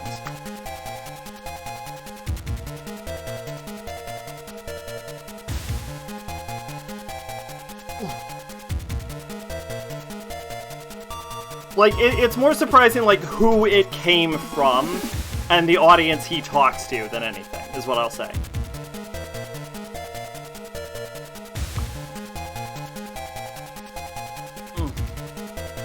I am pleased to announce that the WWW Master Plan is entering the final phase. Our next targets are this country's military satellites. Okay. Anyway, Yoshi P said something about how Japanese devs don't like the term JRPG. Yeah, I know he said that, I believe him, and I think it's stupid. But I understand what he is saying. People were talking about how game reviews back in 2000s and 2010s were super anti-Japan and borderline straight-up racist, and G4 came up a lot. Oh, yeah, there was a very, like, large anti-JRPG, like, anime aesthetic. And it still exists to this day, but, like, there's really nothing you can do. Like, JRPG is not an inherently derogatory term. It's a bit of a confusing one, but it's not an inherently derogatory one. So, like, I understand that he said that, and I know he's, like, a whole big into, like, the Final Fantasy market, but I'm gonna be honest, like, I'm gonna keep saying it. Like, like, I don't care if that's, like, correct or not. I'm gonna keep saying JRPG. I literally do not. Like, it's not... Like, I understand that they can take it offensively just because of, like, the poor reception to the term, and because they think it's, like, an ill-defined term, and it is, and they are correct about that, but also I'm gonna keep saying it. So, like, because I don't care. Because genre terms are an effective shorthand, and, like, the weird argument he makes is that he feels like applying, like, the title JRPG is oddly stifling to developers, which is a terrible argument. Because, like, if you are a developer, especially working with Square like he does, right? If you are a developer, you are not giving two fucks what your genre is if you are actually trying to make the game. If you're trying to, like, bank off of a trend, you care about your genre, but, like, especially Final Fantasy, especially Square, and with how often they change their formulas, they don't give two fucks if they are making a JRPG, an action RPG, a fucking strategy game. Like, Final Fantasy XII, you basically program the game's AI for it, right? It is like a programming simulator. They don't give two fucks. So it's like, you can feel it stifling and you cannot like the term, and that's fine, and his feelings are valid, but also, I don't give a shit. Because he's not being stifled by it, he just feels like he is. And, like, yeah, there is, like, an inherent bias that some people have against that, but the people with an inherent bias against the term JRPG are not gonna play your fucking game anyway. They're not. Right? You're not, like, the person that's like, I don't want to play a JRPG, that's weeb shit, they're not gonna buy Final Fantasy 16. So, like, whatever, like, so like, the impact it has on him is so much less than he feels like it does. Right? I never knew that GeForce JRPG reviews were pretty racist, but my god, they bring up replacement theory a lot. Like, so many times you have to wonder if bullshit edgy humor and just actual racist what they have. I'm gonna be honest with you, I don't know what replacement theory is. There's this video on the P3 reveal, and what's her face, Morgan Webb, she gave a history of Japan where she ends it by saying, then we nuked them and they became a real... like I said, it was way worse than I already knew.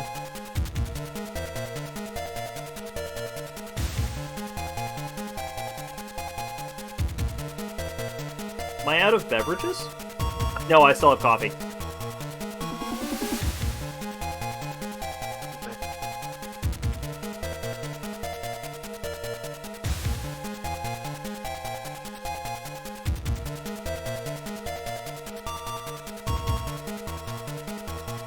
It's a racist theory that other races were replaced by people. Oh, okay. I'm drunk enough to go off on this. If I'm not advocating for this, but if other races surpass white people in population, which I think they have technically, because I think Asians have the largest population because of India and China, but it, like, even in America, like, white people become the minority, or even, like, go extinct entirely through non-genocidal, purely, like, selective breeding route. I wouldn't care. It would not matter to me in the fucking slightest. It's like, race matters so little to me that this would not have an impact on my life. Like, I would not... like, I don't care. Like, I don't understand why people care about things like race and ethnicity.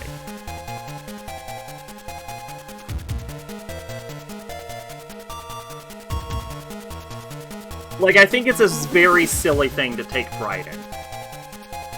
This debate reminds me of a small running joke from Delta Force. Oh? Adam Sandler, though, he fucking doubled down on it.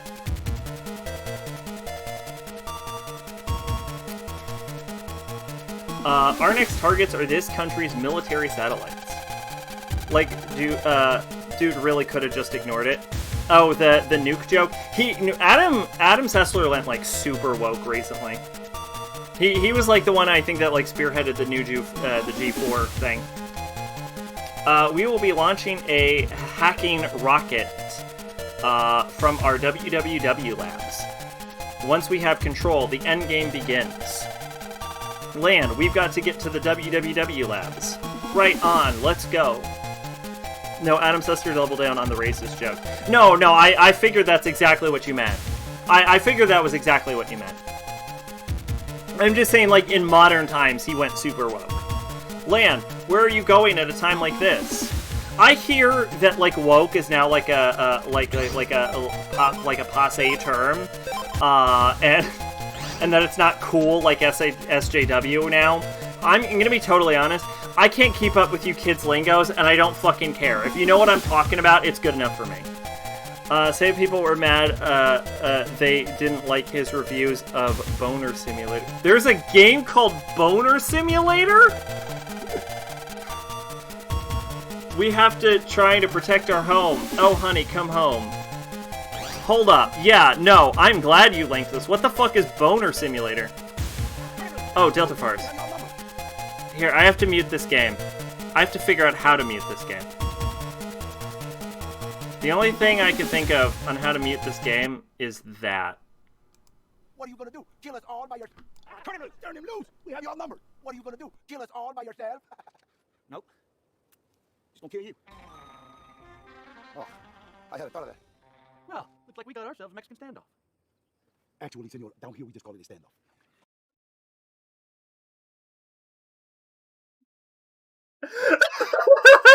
I love it. I love it. I love the joke. I'm a big fan of that joke. Shout out to that joke. I will laugh about anything. There was a time where someone said the word tree, and I would just fucking laugh at the word tree for like 5 uninterrupted minutes.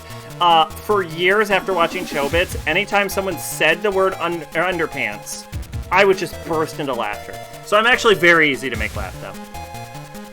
Oh, that's what he called Japanese games.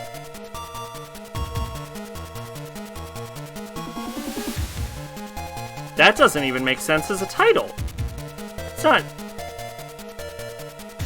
It's not simulating like you're not like you could call it a boner stimulator.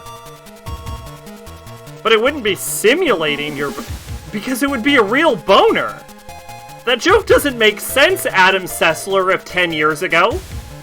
I don't like the term woke because it means nothing. It's fair enough, it doesn't. But you know what I'm talking about when I say it. I own a shirt that has a swastika crossed out and people have called that woke.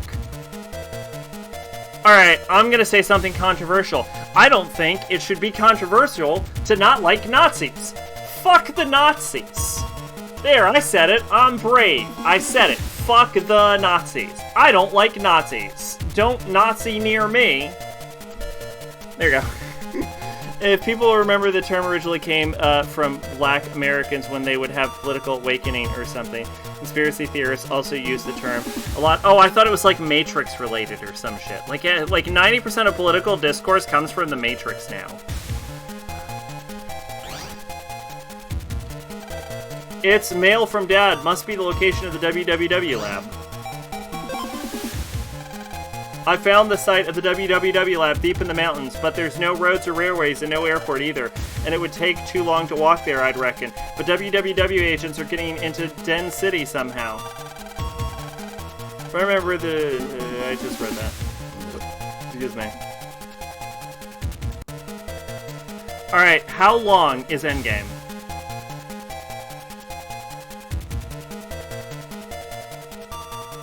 Is this the longest dungeon or the shortest dungeon? This is the longest dungeon. This is the longest dungeon by far. This is the longest dungeon because it requires me to redo every gimmick we've already done.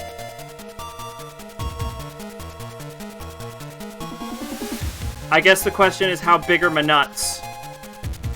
The fact that you said that makes me think nerds should never have stopped being bullied. I'm aware that includes me. What the fuck did I just say? Oh! Oh, you're talking about how like 90% of political discourse is just based on the Matrix now. Yeah. Yeah, no. I would never advocate for bullying. I don't have anything to add to that. I don't have anything to add for that.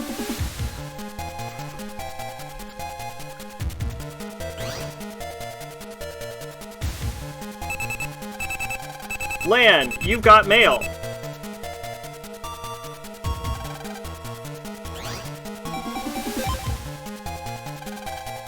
More info on the Aura virus. Seems like... Is it the Aura virus or the Life virus?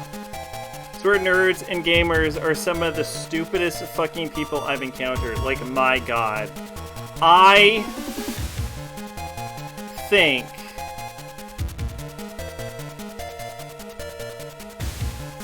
everyone is pretty equally stupid. Like, I'm not sure... If we're talking, like, the actual stupidest group of people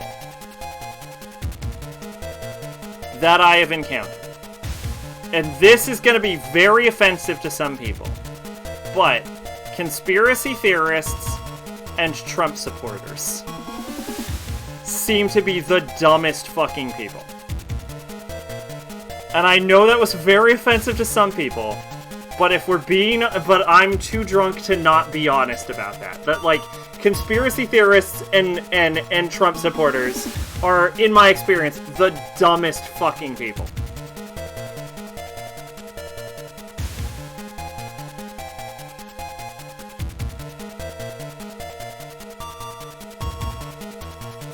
Think back to the guy freaking out over Ashley's skirt.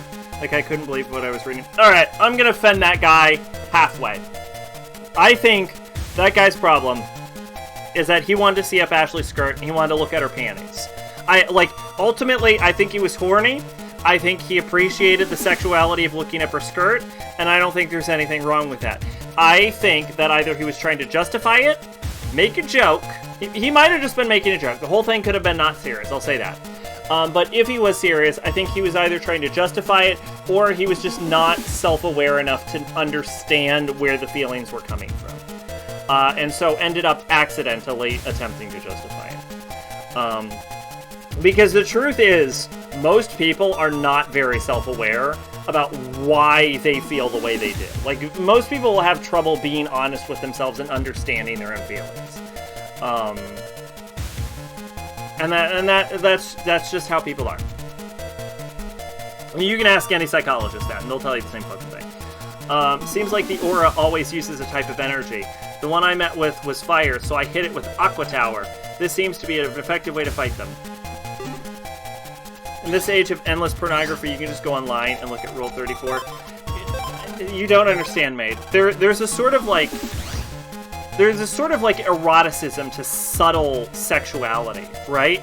Like, injecting sexuality into, like, mundane, sometimes even, in the case of RE4, like, horrific situations, can sometimes be, like, a right amount of titillation, right? Because if you're going with porn, that's 100, right? That's all you're there, right? You are just, like, straight up fucking now, right?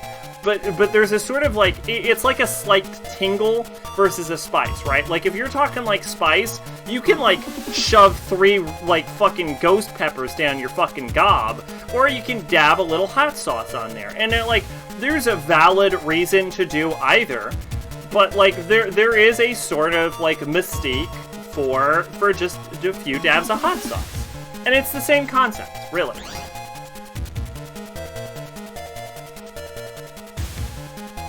Is this a man thing I don't understand? Possibly.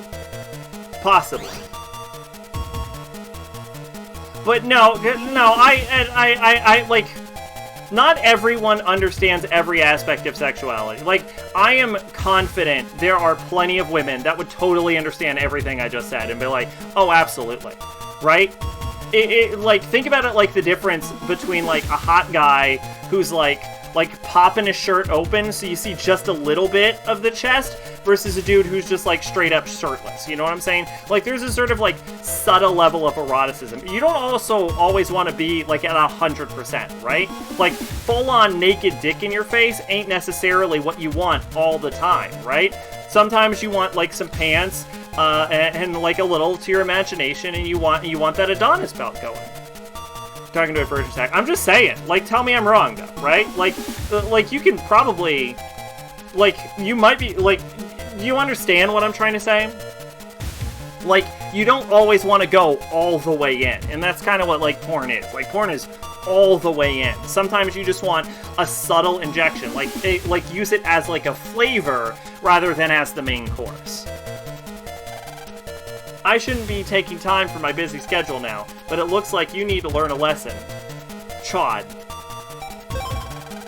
I'm just saying, you don't really know. Well, okay. Well, and you know what? That's fair. You think you get it? See, there you go. It's good enough. You don't need to 100% get it. All I'm saying is, like, a thing I'm really good at is I have a really good sense of empathy. I'm not going to call myself an empath, because 90% of people that call themselves empaths are sociopaths, which is ironic because I am a sociopath. But I do have a very good sense of empathy. Now, let's be clear here. Empathy is your ability to put yourself in someone else's shoes and understand their feelings, versus, like, sympathy, which is your ability to experience their emotions along with them. And people get this mixed up all the time. I have a very underdeveloped sense of sympathy, but I'm very good at understanding people's feelings, even if I don't share them. Like, oh, well, no, you can't. So, sociopath isn't a diagnosable term. Like, it's not in, like, medical dictionaries. Like, you can't be a diagnosed sociopath. Like, that's not real. There's, like, antisocial personality disorder, but even that's, like, so general that, like, a lot of people, like, a shocking amount of people would qualify as having antisocial personality disorder,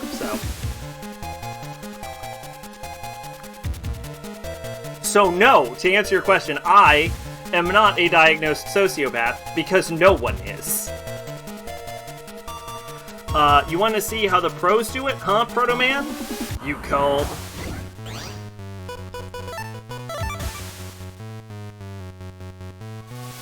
I have been diagnosed with exactly 2 things, and I will let you guess what they are. And honestly, I kind of disagree with both of them. Actually, you know what? One of them's probably pretty accurate.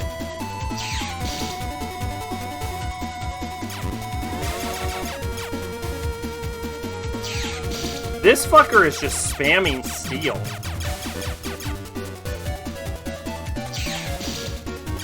He is just spamming it.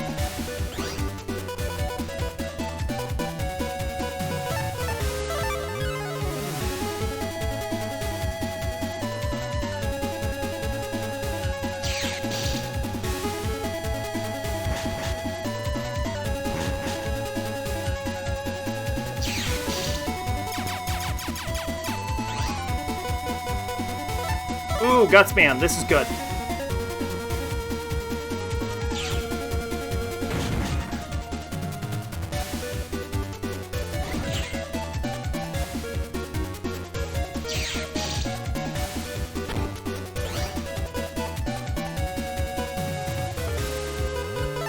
I'm just gonna burn through these swords because I don't need them.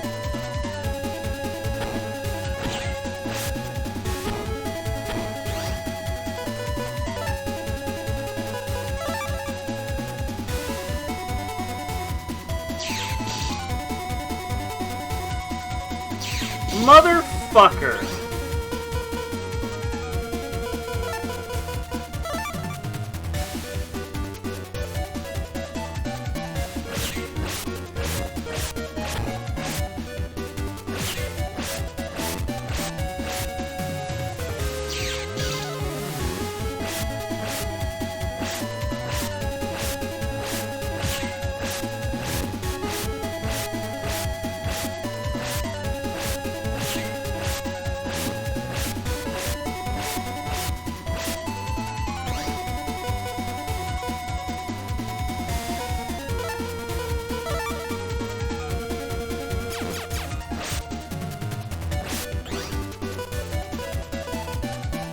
Ooh, Proto Man!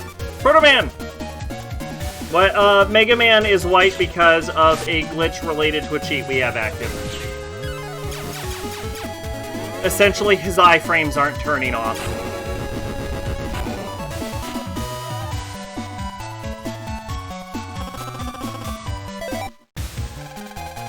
But I didn't make any mistakes. What's in that Navi there? Is he not actually... yeah, let's go with that. I like your answer better than mine. I like your answer better.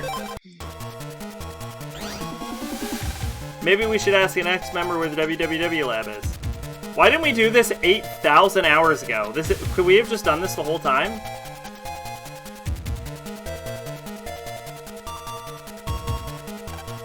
What a cool poster. Sure.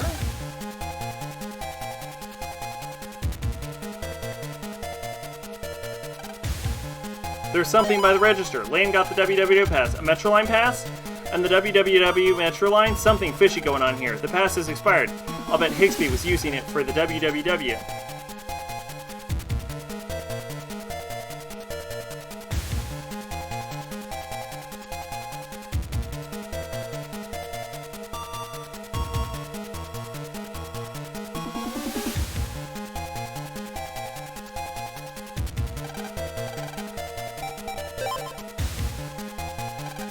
Conductor told me something interesting. He said that he can sometimes hear another train, even though no train's passing him. Could there be another train line running nearby? Sounds suspicious. Let's check it out. Let's check what...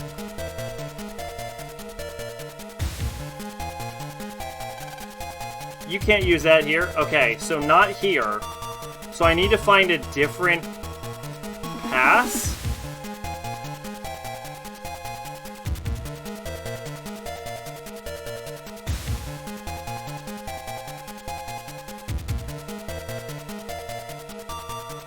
Once I get a job, I'm blowing my cash on expensive ass shit I can't normally get with my meager wallet. Looks like a cool place to build a fort. Highly recommend saving your money. Hunting ground in Lunar.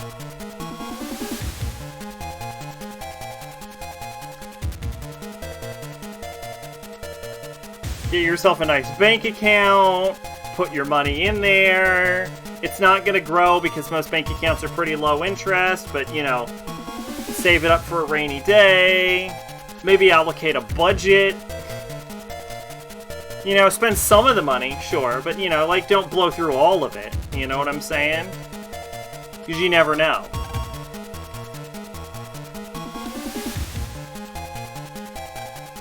This is my auto chip sales machine, huh? The chips are sold out, huh? I know I should do that, but, like, I need that shit.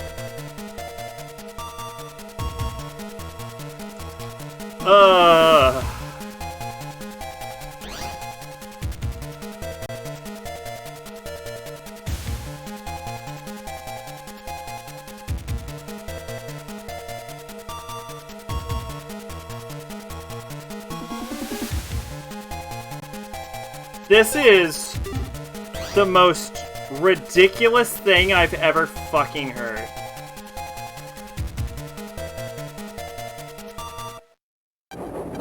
What was that noise? It came from below us, I wonder. The mystery metro line? Maybe there's an entrance around here. Okay, anyone who's been around here, right? At any point, was there ever an indication that beneath this statue was a train? There's a door at the base of the statue. I think I can hear something. Did they ever allude to this? That's it. Excuse me, it's getting closer. Whoosh!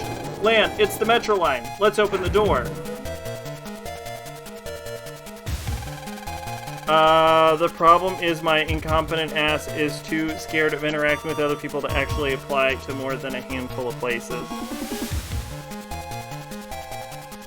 Sec, was there ever an indication this game?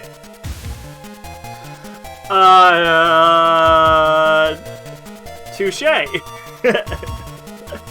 Lan, I wonder what he's doing. Yeah, I unfortunately don't have a lot of, I do not have advice for social anxiety, unfortunately. A staircase. Let's go inside. Okay. Hey, Lan, wait up. Ah, he's gone. Huh? Did you just hear Miles' voice? Huh? I think you're hearing things. Hey, we found it. This sure does look like the WWWs.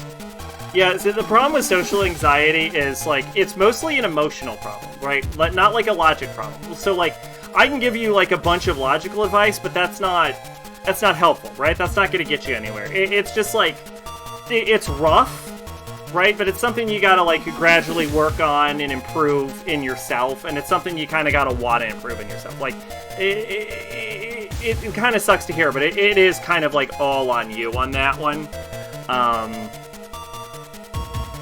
Yeah, it's just like something you gotta gradually work at. And, like, an important thing to note is, like even if it's, like, one step forward, 2 steps back, it's, like, still a step forward. So, like, it's like a process. And, like, you can't expect it to be, like a switch that gets flipped and it's like, suddenly I'm not socially anxious. Like, it's probably always going to be there, and it's probably always going to be a condition, but, like, learning to overcome it and learning to improve it is like, part of the battle. I've told to watch Bocchi the Rock.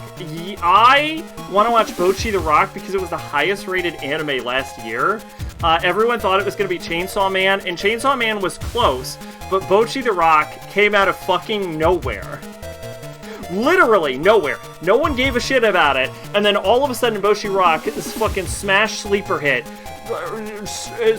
like, the entire year people were like, Chainsaw Man is gonna be anime of the year, and then Bocchi the Rock, from literally the shadows, like an underdog, out of nowhere, just, like, emerged with a knife in its mouth, like, roar, it's me, Bocchi the Rock!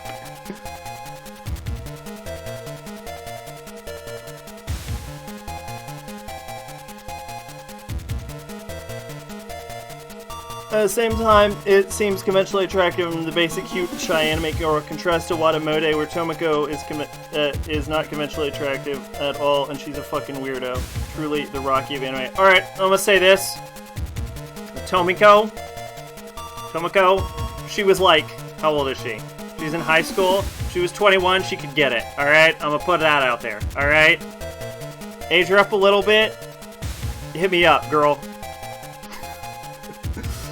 Secret Metro line. We can get to the lab from here. Yeah, but our pass is out of date, Lan. Let's give it a try anyway.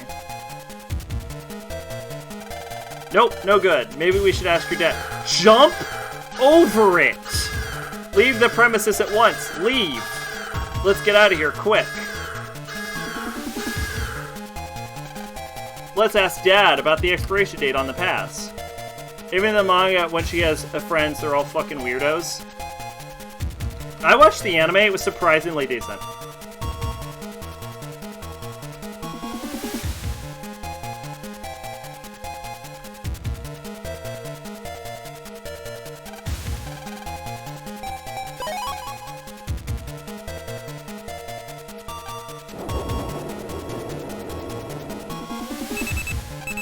Lan, you got mail. I met one of the aura viruses too. Mine was wood, and it ignored any damage less than 80. I used a fire sword to delete it, but man, are they tough. If they made an aura without an elemental affinity, it wouldn't have any weaknesses. A true life aura.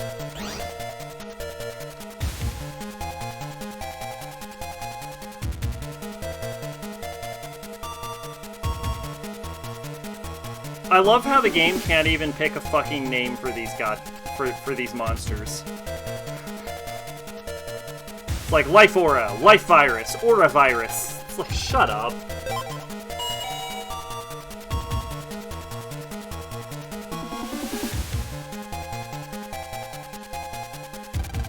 Glad you're still okay. Was there something you need? We heard rumors of a secret metro line. Dad, can you make this work again? Sure, we just need to reset the expiration date. Like I said, piece of cake.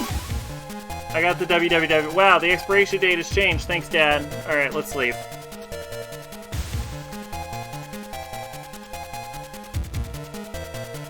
I read the manga, but it's so long running I drop off and then pick it up again, read like 100 chapters, read Semi Coming.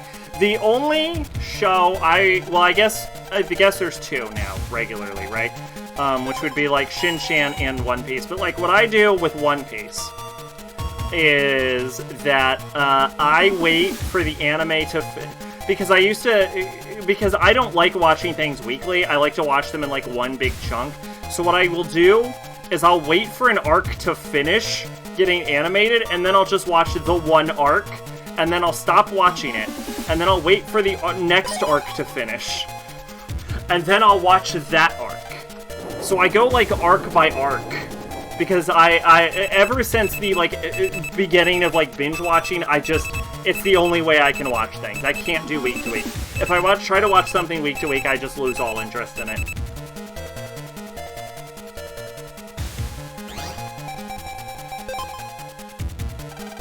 Has anyone met that virus that looks like a bagworm? It's that one with the funny face. Word is that guy's carrying a pretty rare chip.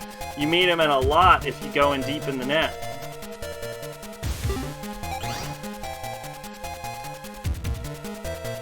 No, Comey is actually an anime I have not seen. It's on my list of like...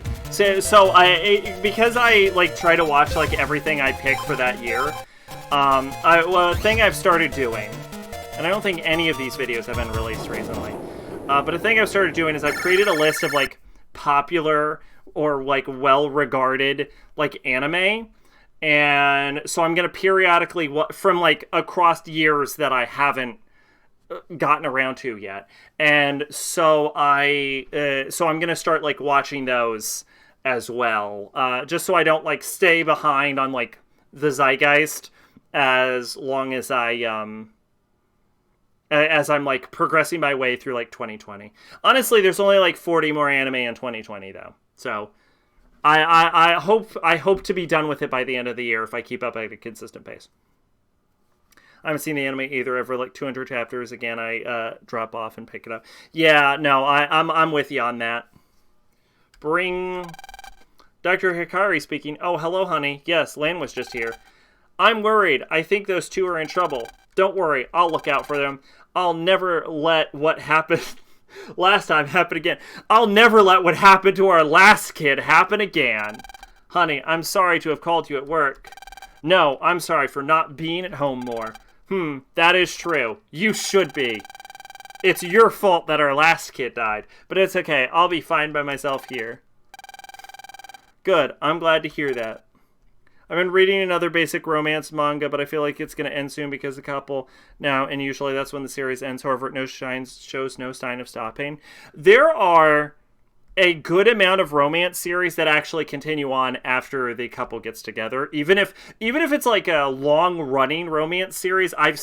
It's becoming more of a trend now, actually, that the couple will get together and then it'll just keep going. Like the most notable example is Kaguya, where at like the midway point the main characters get together and then it just keeps going. It just keeps happening.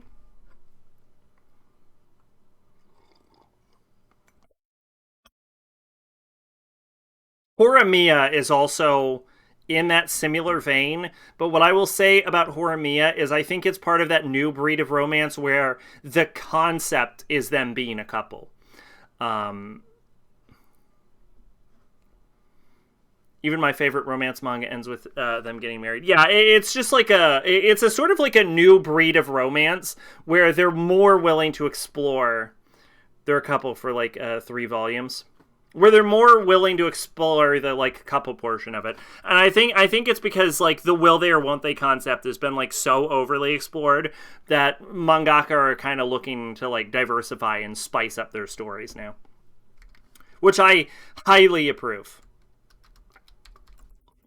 My Nikkaku was written in the 80s. I'm not saying like I'm saying it's a new trend. I'm not saying it wasn't done before.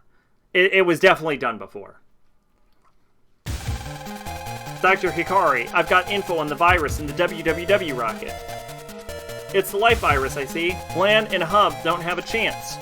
We've got to act fast. Can you help me? Yes, sir.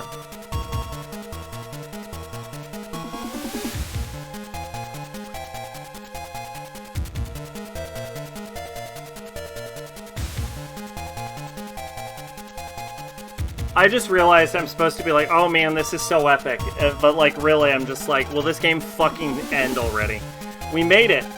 So this is the WWW's lab, huh? Yeah, there's the hacking rocket. Let's break in. I almost hate to say this.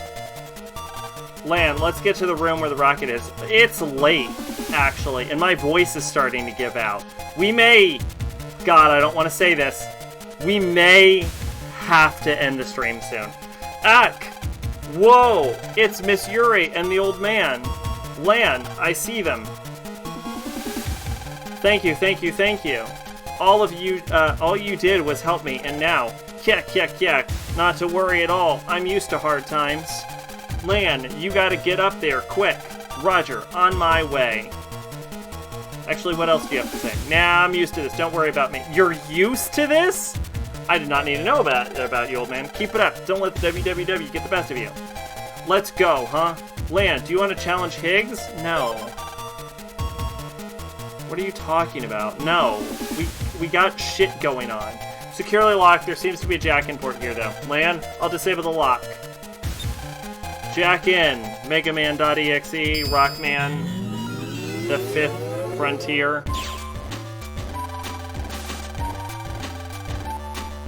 This is a fucking banger. The soundtrack for this game is like too good to be in this game.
Mega Man, there's gotta be a program locking this door. Find it and delete it. Roger. Speaking of soundtracks, I'm gonna say the Masuko does shitty. Masuko does shitty D-tier games like Caligula. Now is a damn shame. Completely wasted. Oh, I'm gonna go ahead and save, because yeah, I think this is the end of the stream. I hate to say it. I think we're gonna have to do one more. Viewer requests are dead. Rido will be the final one. This cannot happen ever again. Actually, Rido will not be the final one. That is a lie.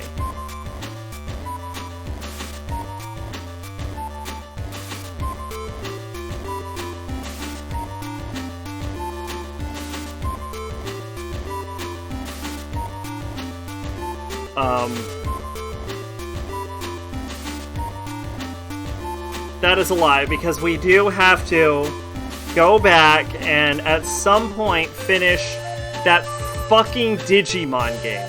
You think I've forgotten about that fucking Digimon game? We will beat it at one point.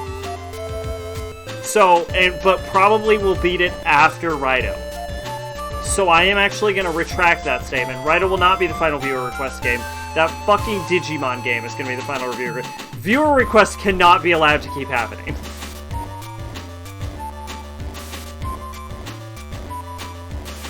I always thought it would be Max here that killed it. It was John's one and only viewer request. He only needed one bullet. You're gonna get the PC version? From my understanding, no sag, don't do it, it's not worth it. From my understanding, the PS5 is backward compatible. Because my PS4 is dead, I will need a replacement. So I think I do want to do console streams, because I need to stream off of the Xbox One, so that at some point we can do Saints Row 1 and 2. Like the games that we are locked off from, because I cannot stream off of console, are Infinite on Discovery, Saints Row 1, Saints Row 2, and Fire Emblem Three Houses. So if I'm gonna have to get a new capture card, because my old capture card broke, I'm gonna look into getting a Elgato this time. So I'll be fucking around with that. But so I'm gonna need a capture card, and if I'm gonna need to be, because I need to be able to play my PS4 games. And since the PS5 is backward compatible, I'm looking at getting a PS5. So if I'm gonna get a PS5 anyway, and I'm gonna get a capture card anyway, just so we can play other things, there is no reason for me to rebuy it on PC. I also don't want to spend the money on it again.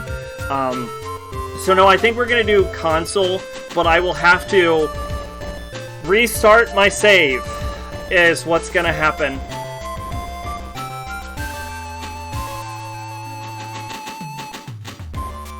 So that's probably what's gonna happen with that. But that viewer request went in, it was accepted.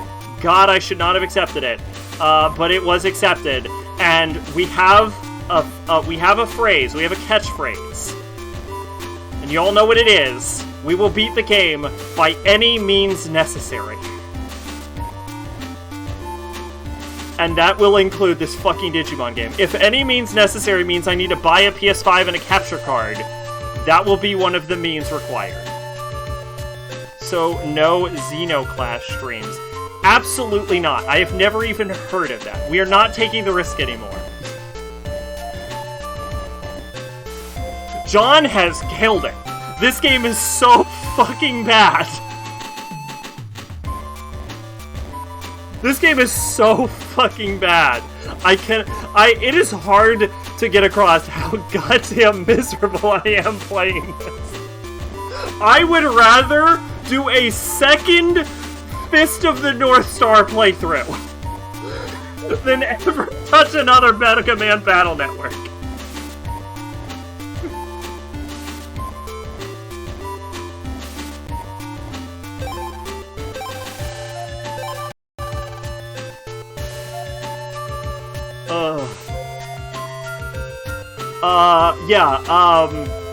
Yeah, the I did add on Discord. I did add the suggestion section. Oh, you have Xenoclash. I looked this up actually, didn't I? What even is this? If you can create, what about Biomutant? I don't really have much of an interest in Biomutant. For suggestions, see, the way suggestions originally were supposed to, the way viewer requests originally worked, when it was done the first time and it was free, was you kind of it had to be like under 20 hours so I could beat it within a reasonable time, and you had to pitch it so that it sounded interesting enough. And like, what a mistake, what a mistake that those rules are gone now. The idea was like the fact that it's now being charged like fun bucks for it removed the reason for pitching it, because I'm like, well, now you're paying for the misery. And I severely neglected the amount, like, I severely underestimated the amount of burnout that a single viewer request can do. By the way, is the name of this game Journey and Abzu, or like, are you talking about the actual like PS3 game Journey? Because I wouldn't mind playing Journey, honestly. Like, you could easily convince me to do Journey at some point. I'll say that. Like, if you are talking like PS3 Journey, I could see that happening, no problem. Same thing for Haunting Ground.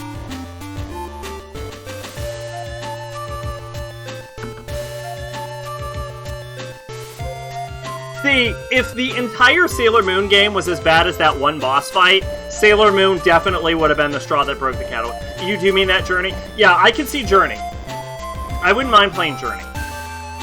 Honestly, Journey's totally possible. I have no idea what Abzu is. Haunting Ground will probably happen at one point. Journey's definitely a possibility. It's on Steam, actually. That's also part of what makes Journey so possible. If I can get the game on PC, the odds of it being playable... Oh yeah, I looked this up on Wikipedia, and I'm like, what the fuck even is this? It's like first-person fighting game with elements of a first-person shooter. It's like God Hand, right? Yeah, that is fucking weird. I mean, it's got like an interesting like art design, but like... Journey and Abzu could be done within an hour of each other. Can they? I don't know what Abzu is. I've never heard of Abzu.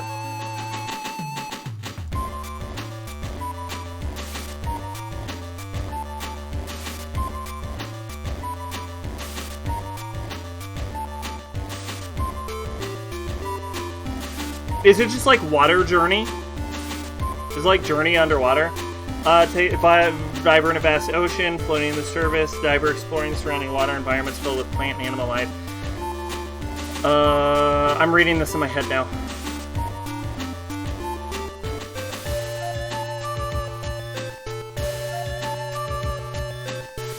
Huh.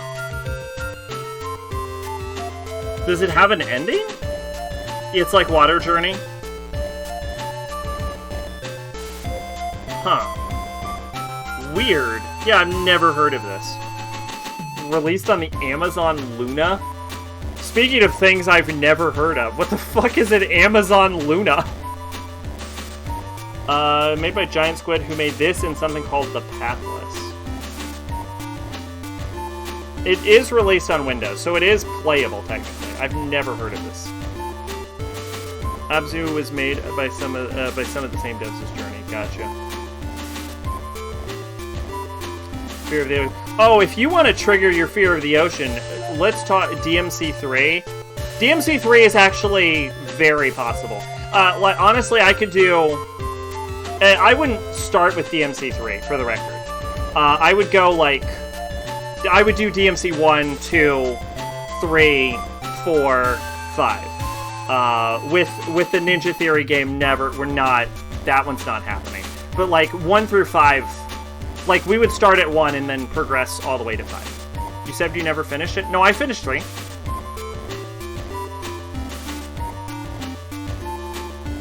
Oh, you're talking about how I never made it past the tutorial level. I cheated.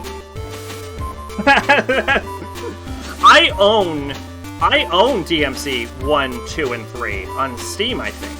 I'm like 90% sure I have... No, I also own 4. I own I own every DMC game on Steam except for 5. That are actual DMC games, not the Ninja Theory ones.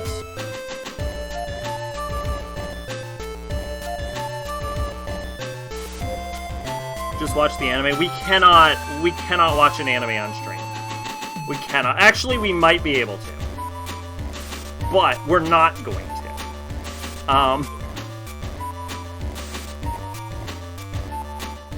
We might be able to watch it on stream, but we're definitely not going to.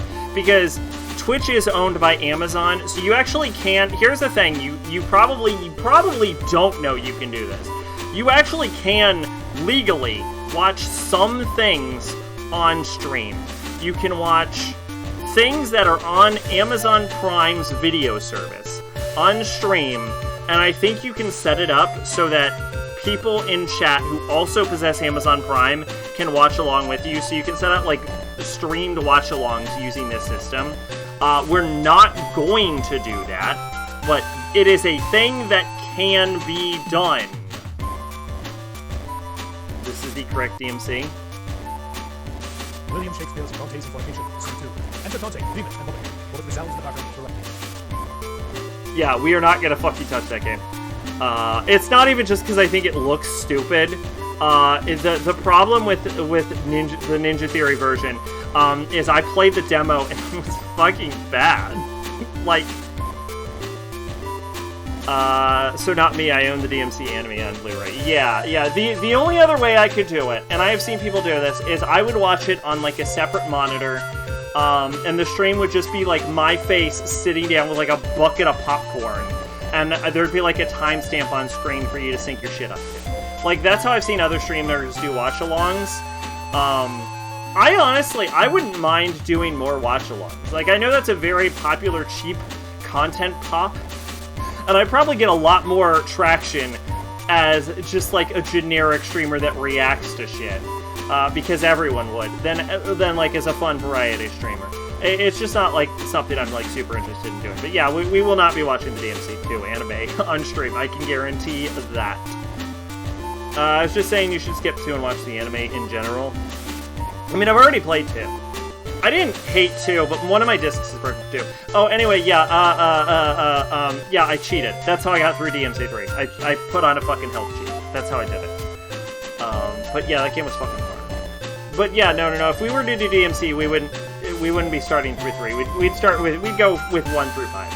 And I would be okay with going 1 through 5 on stream, because I actually do like Devil May Cry. Yeah, Journey's a definite possibility. Haunting Ground will almost certainly happen at some point. Yeah. Best part to come out of 2 is the metal music. I like the lady's design, like the female character's design. I do like her design.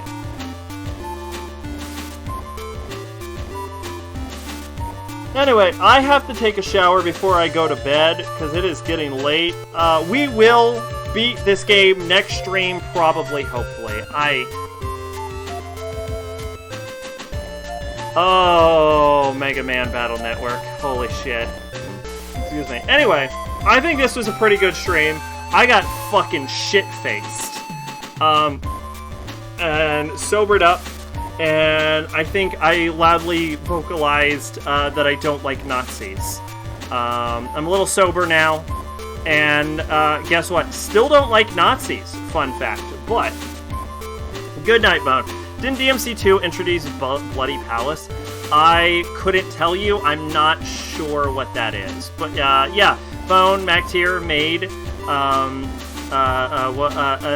Azul? Was it? Azura? Azul, yeah, Azul. Thanks for stopping by, everyone. Hope everyone had a good time. We will be finishing this game. It is probably, I'm not gonna lie, it will be towards the bottom of the list. Expect that. But I have been Sacrabalic, your envoy Pope. I will attempt to stream this tomorrow. Bye-bye.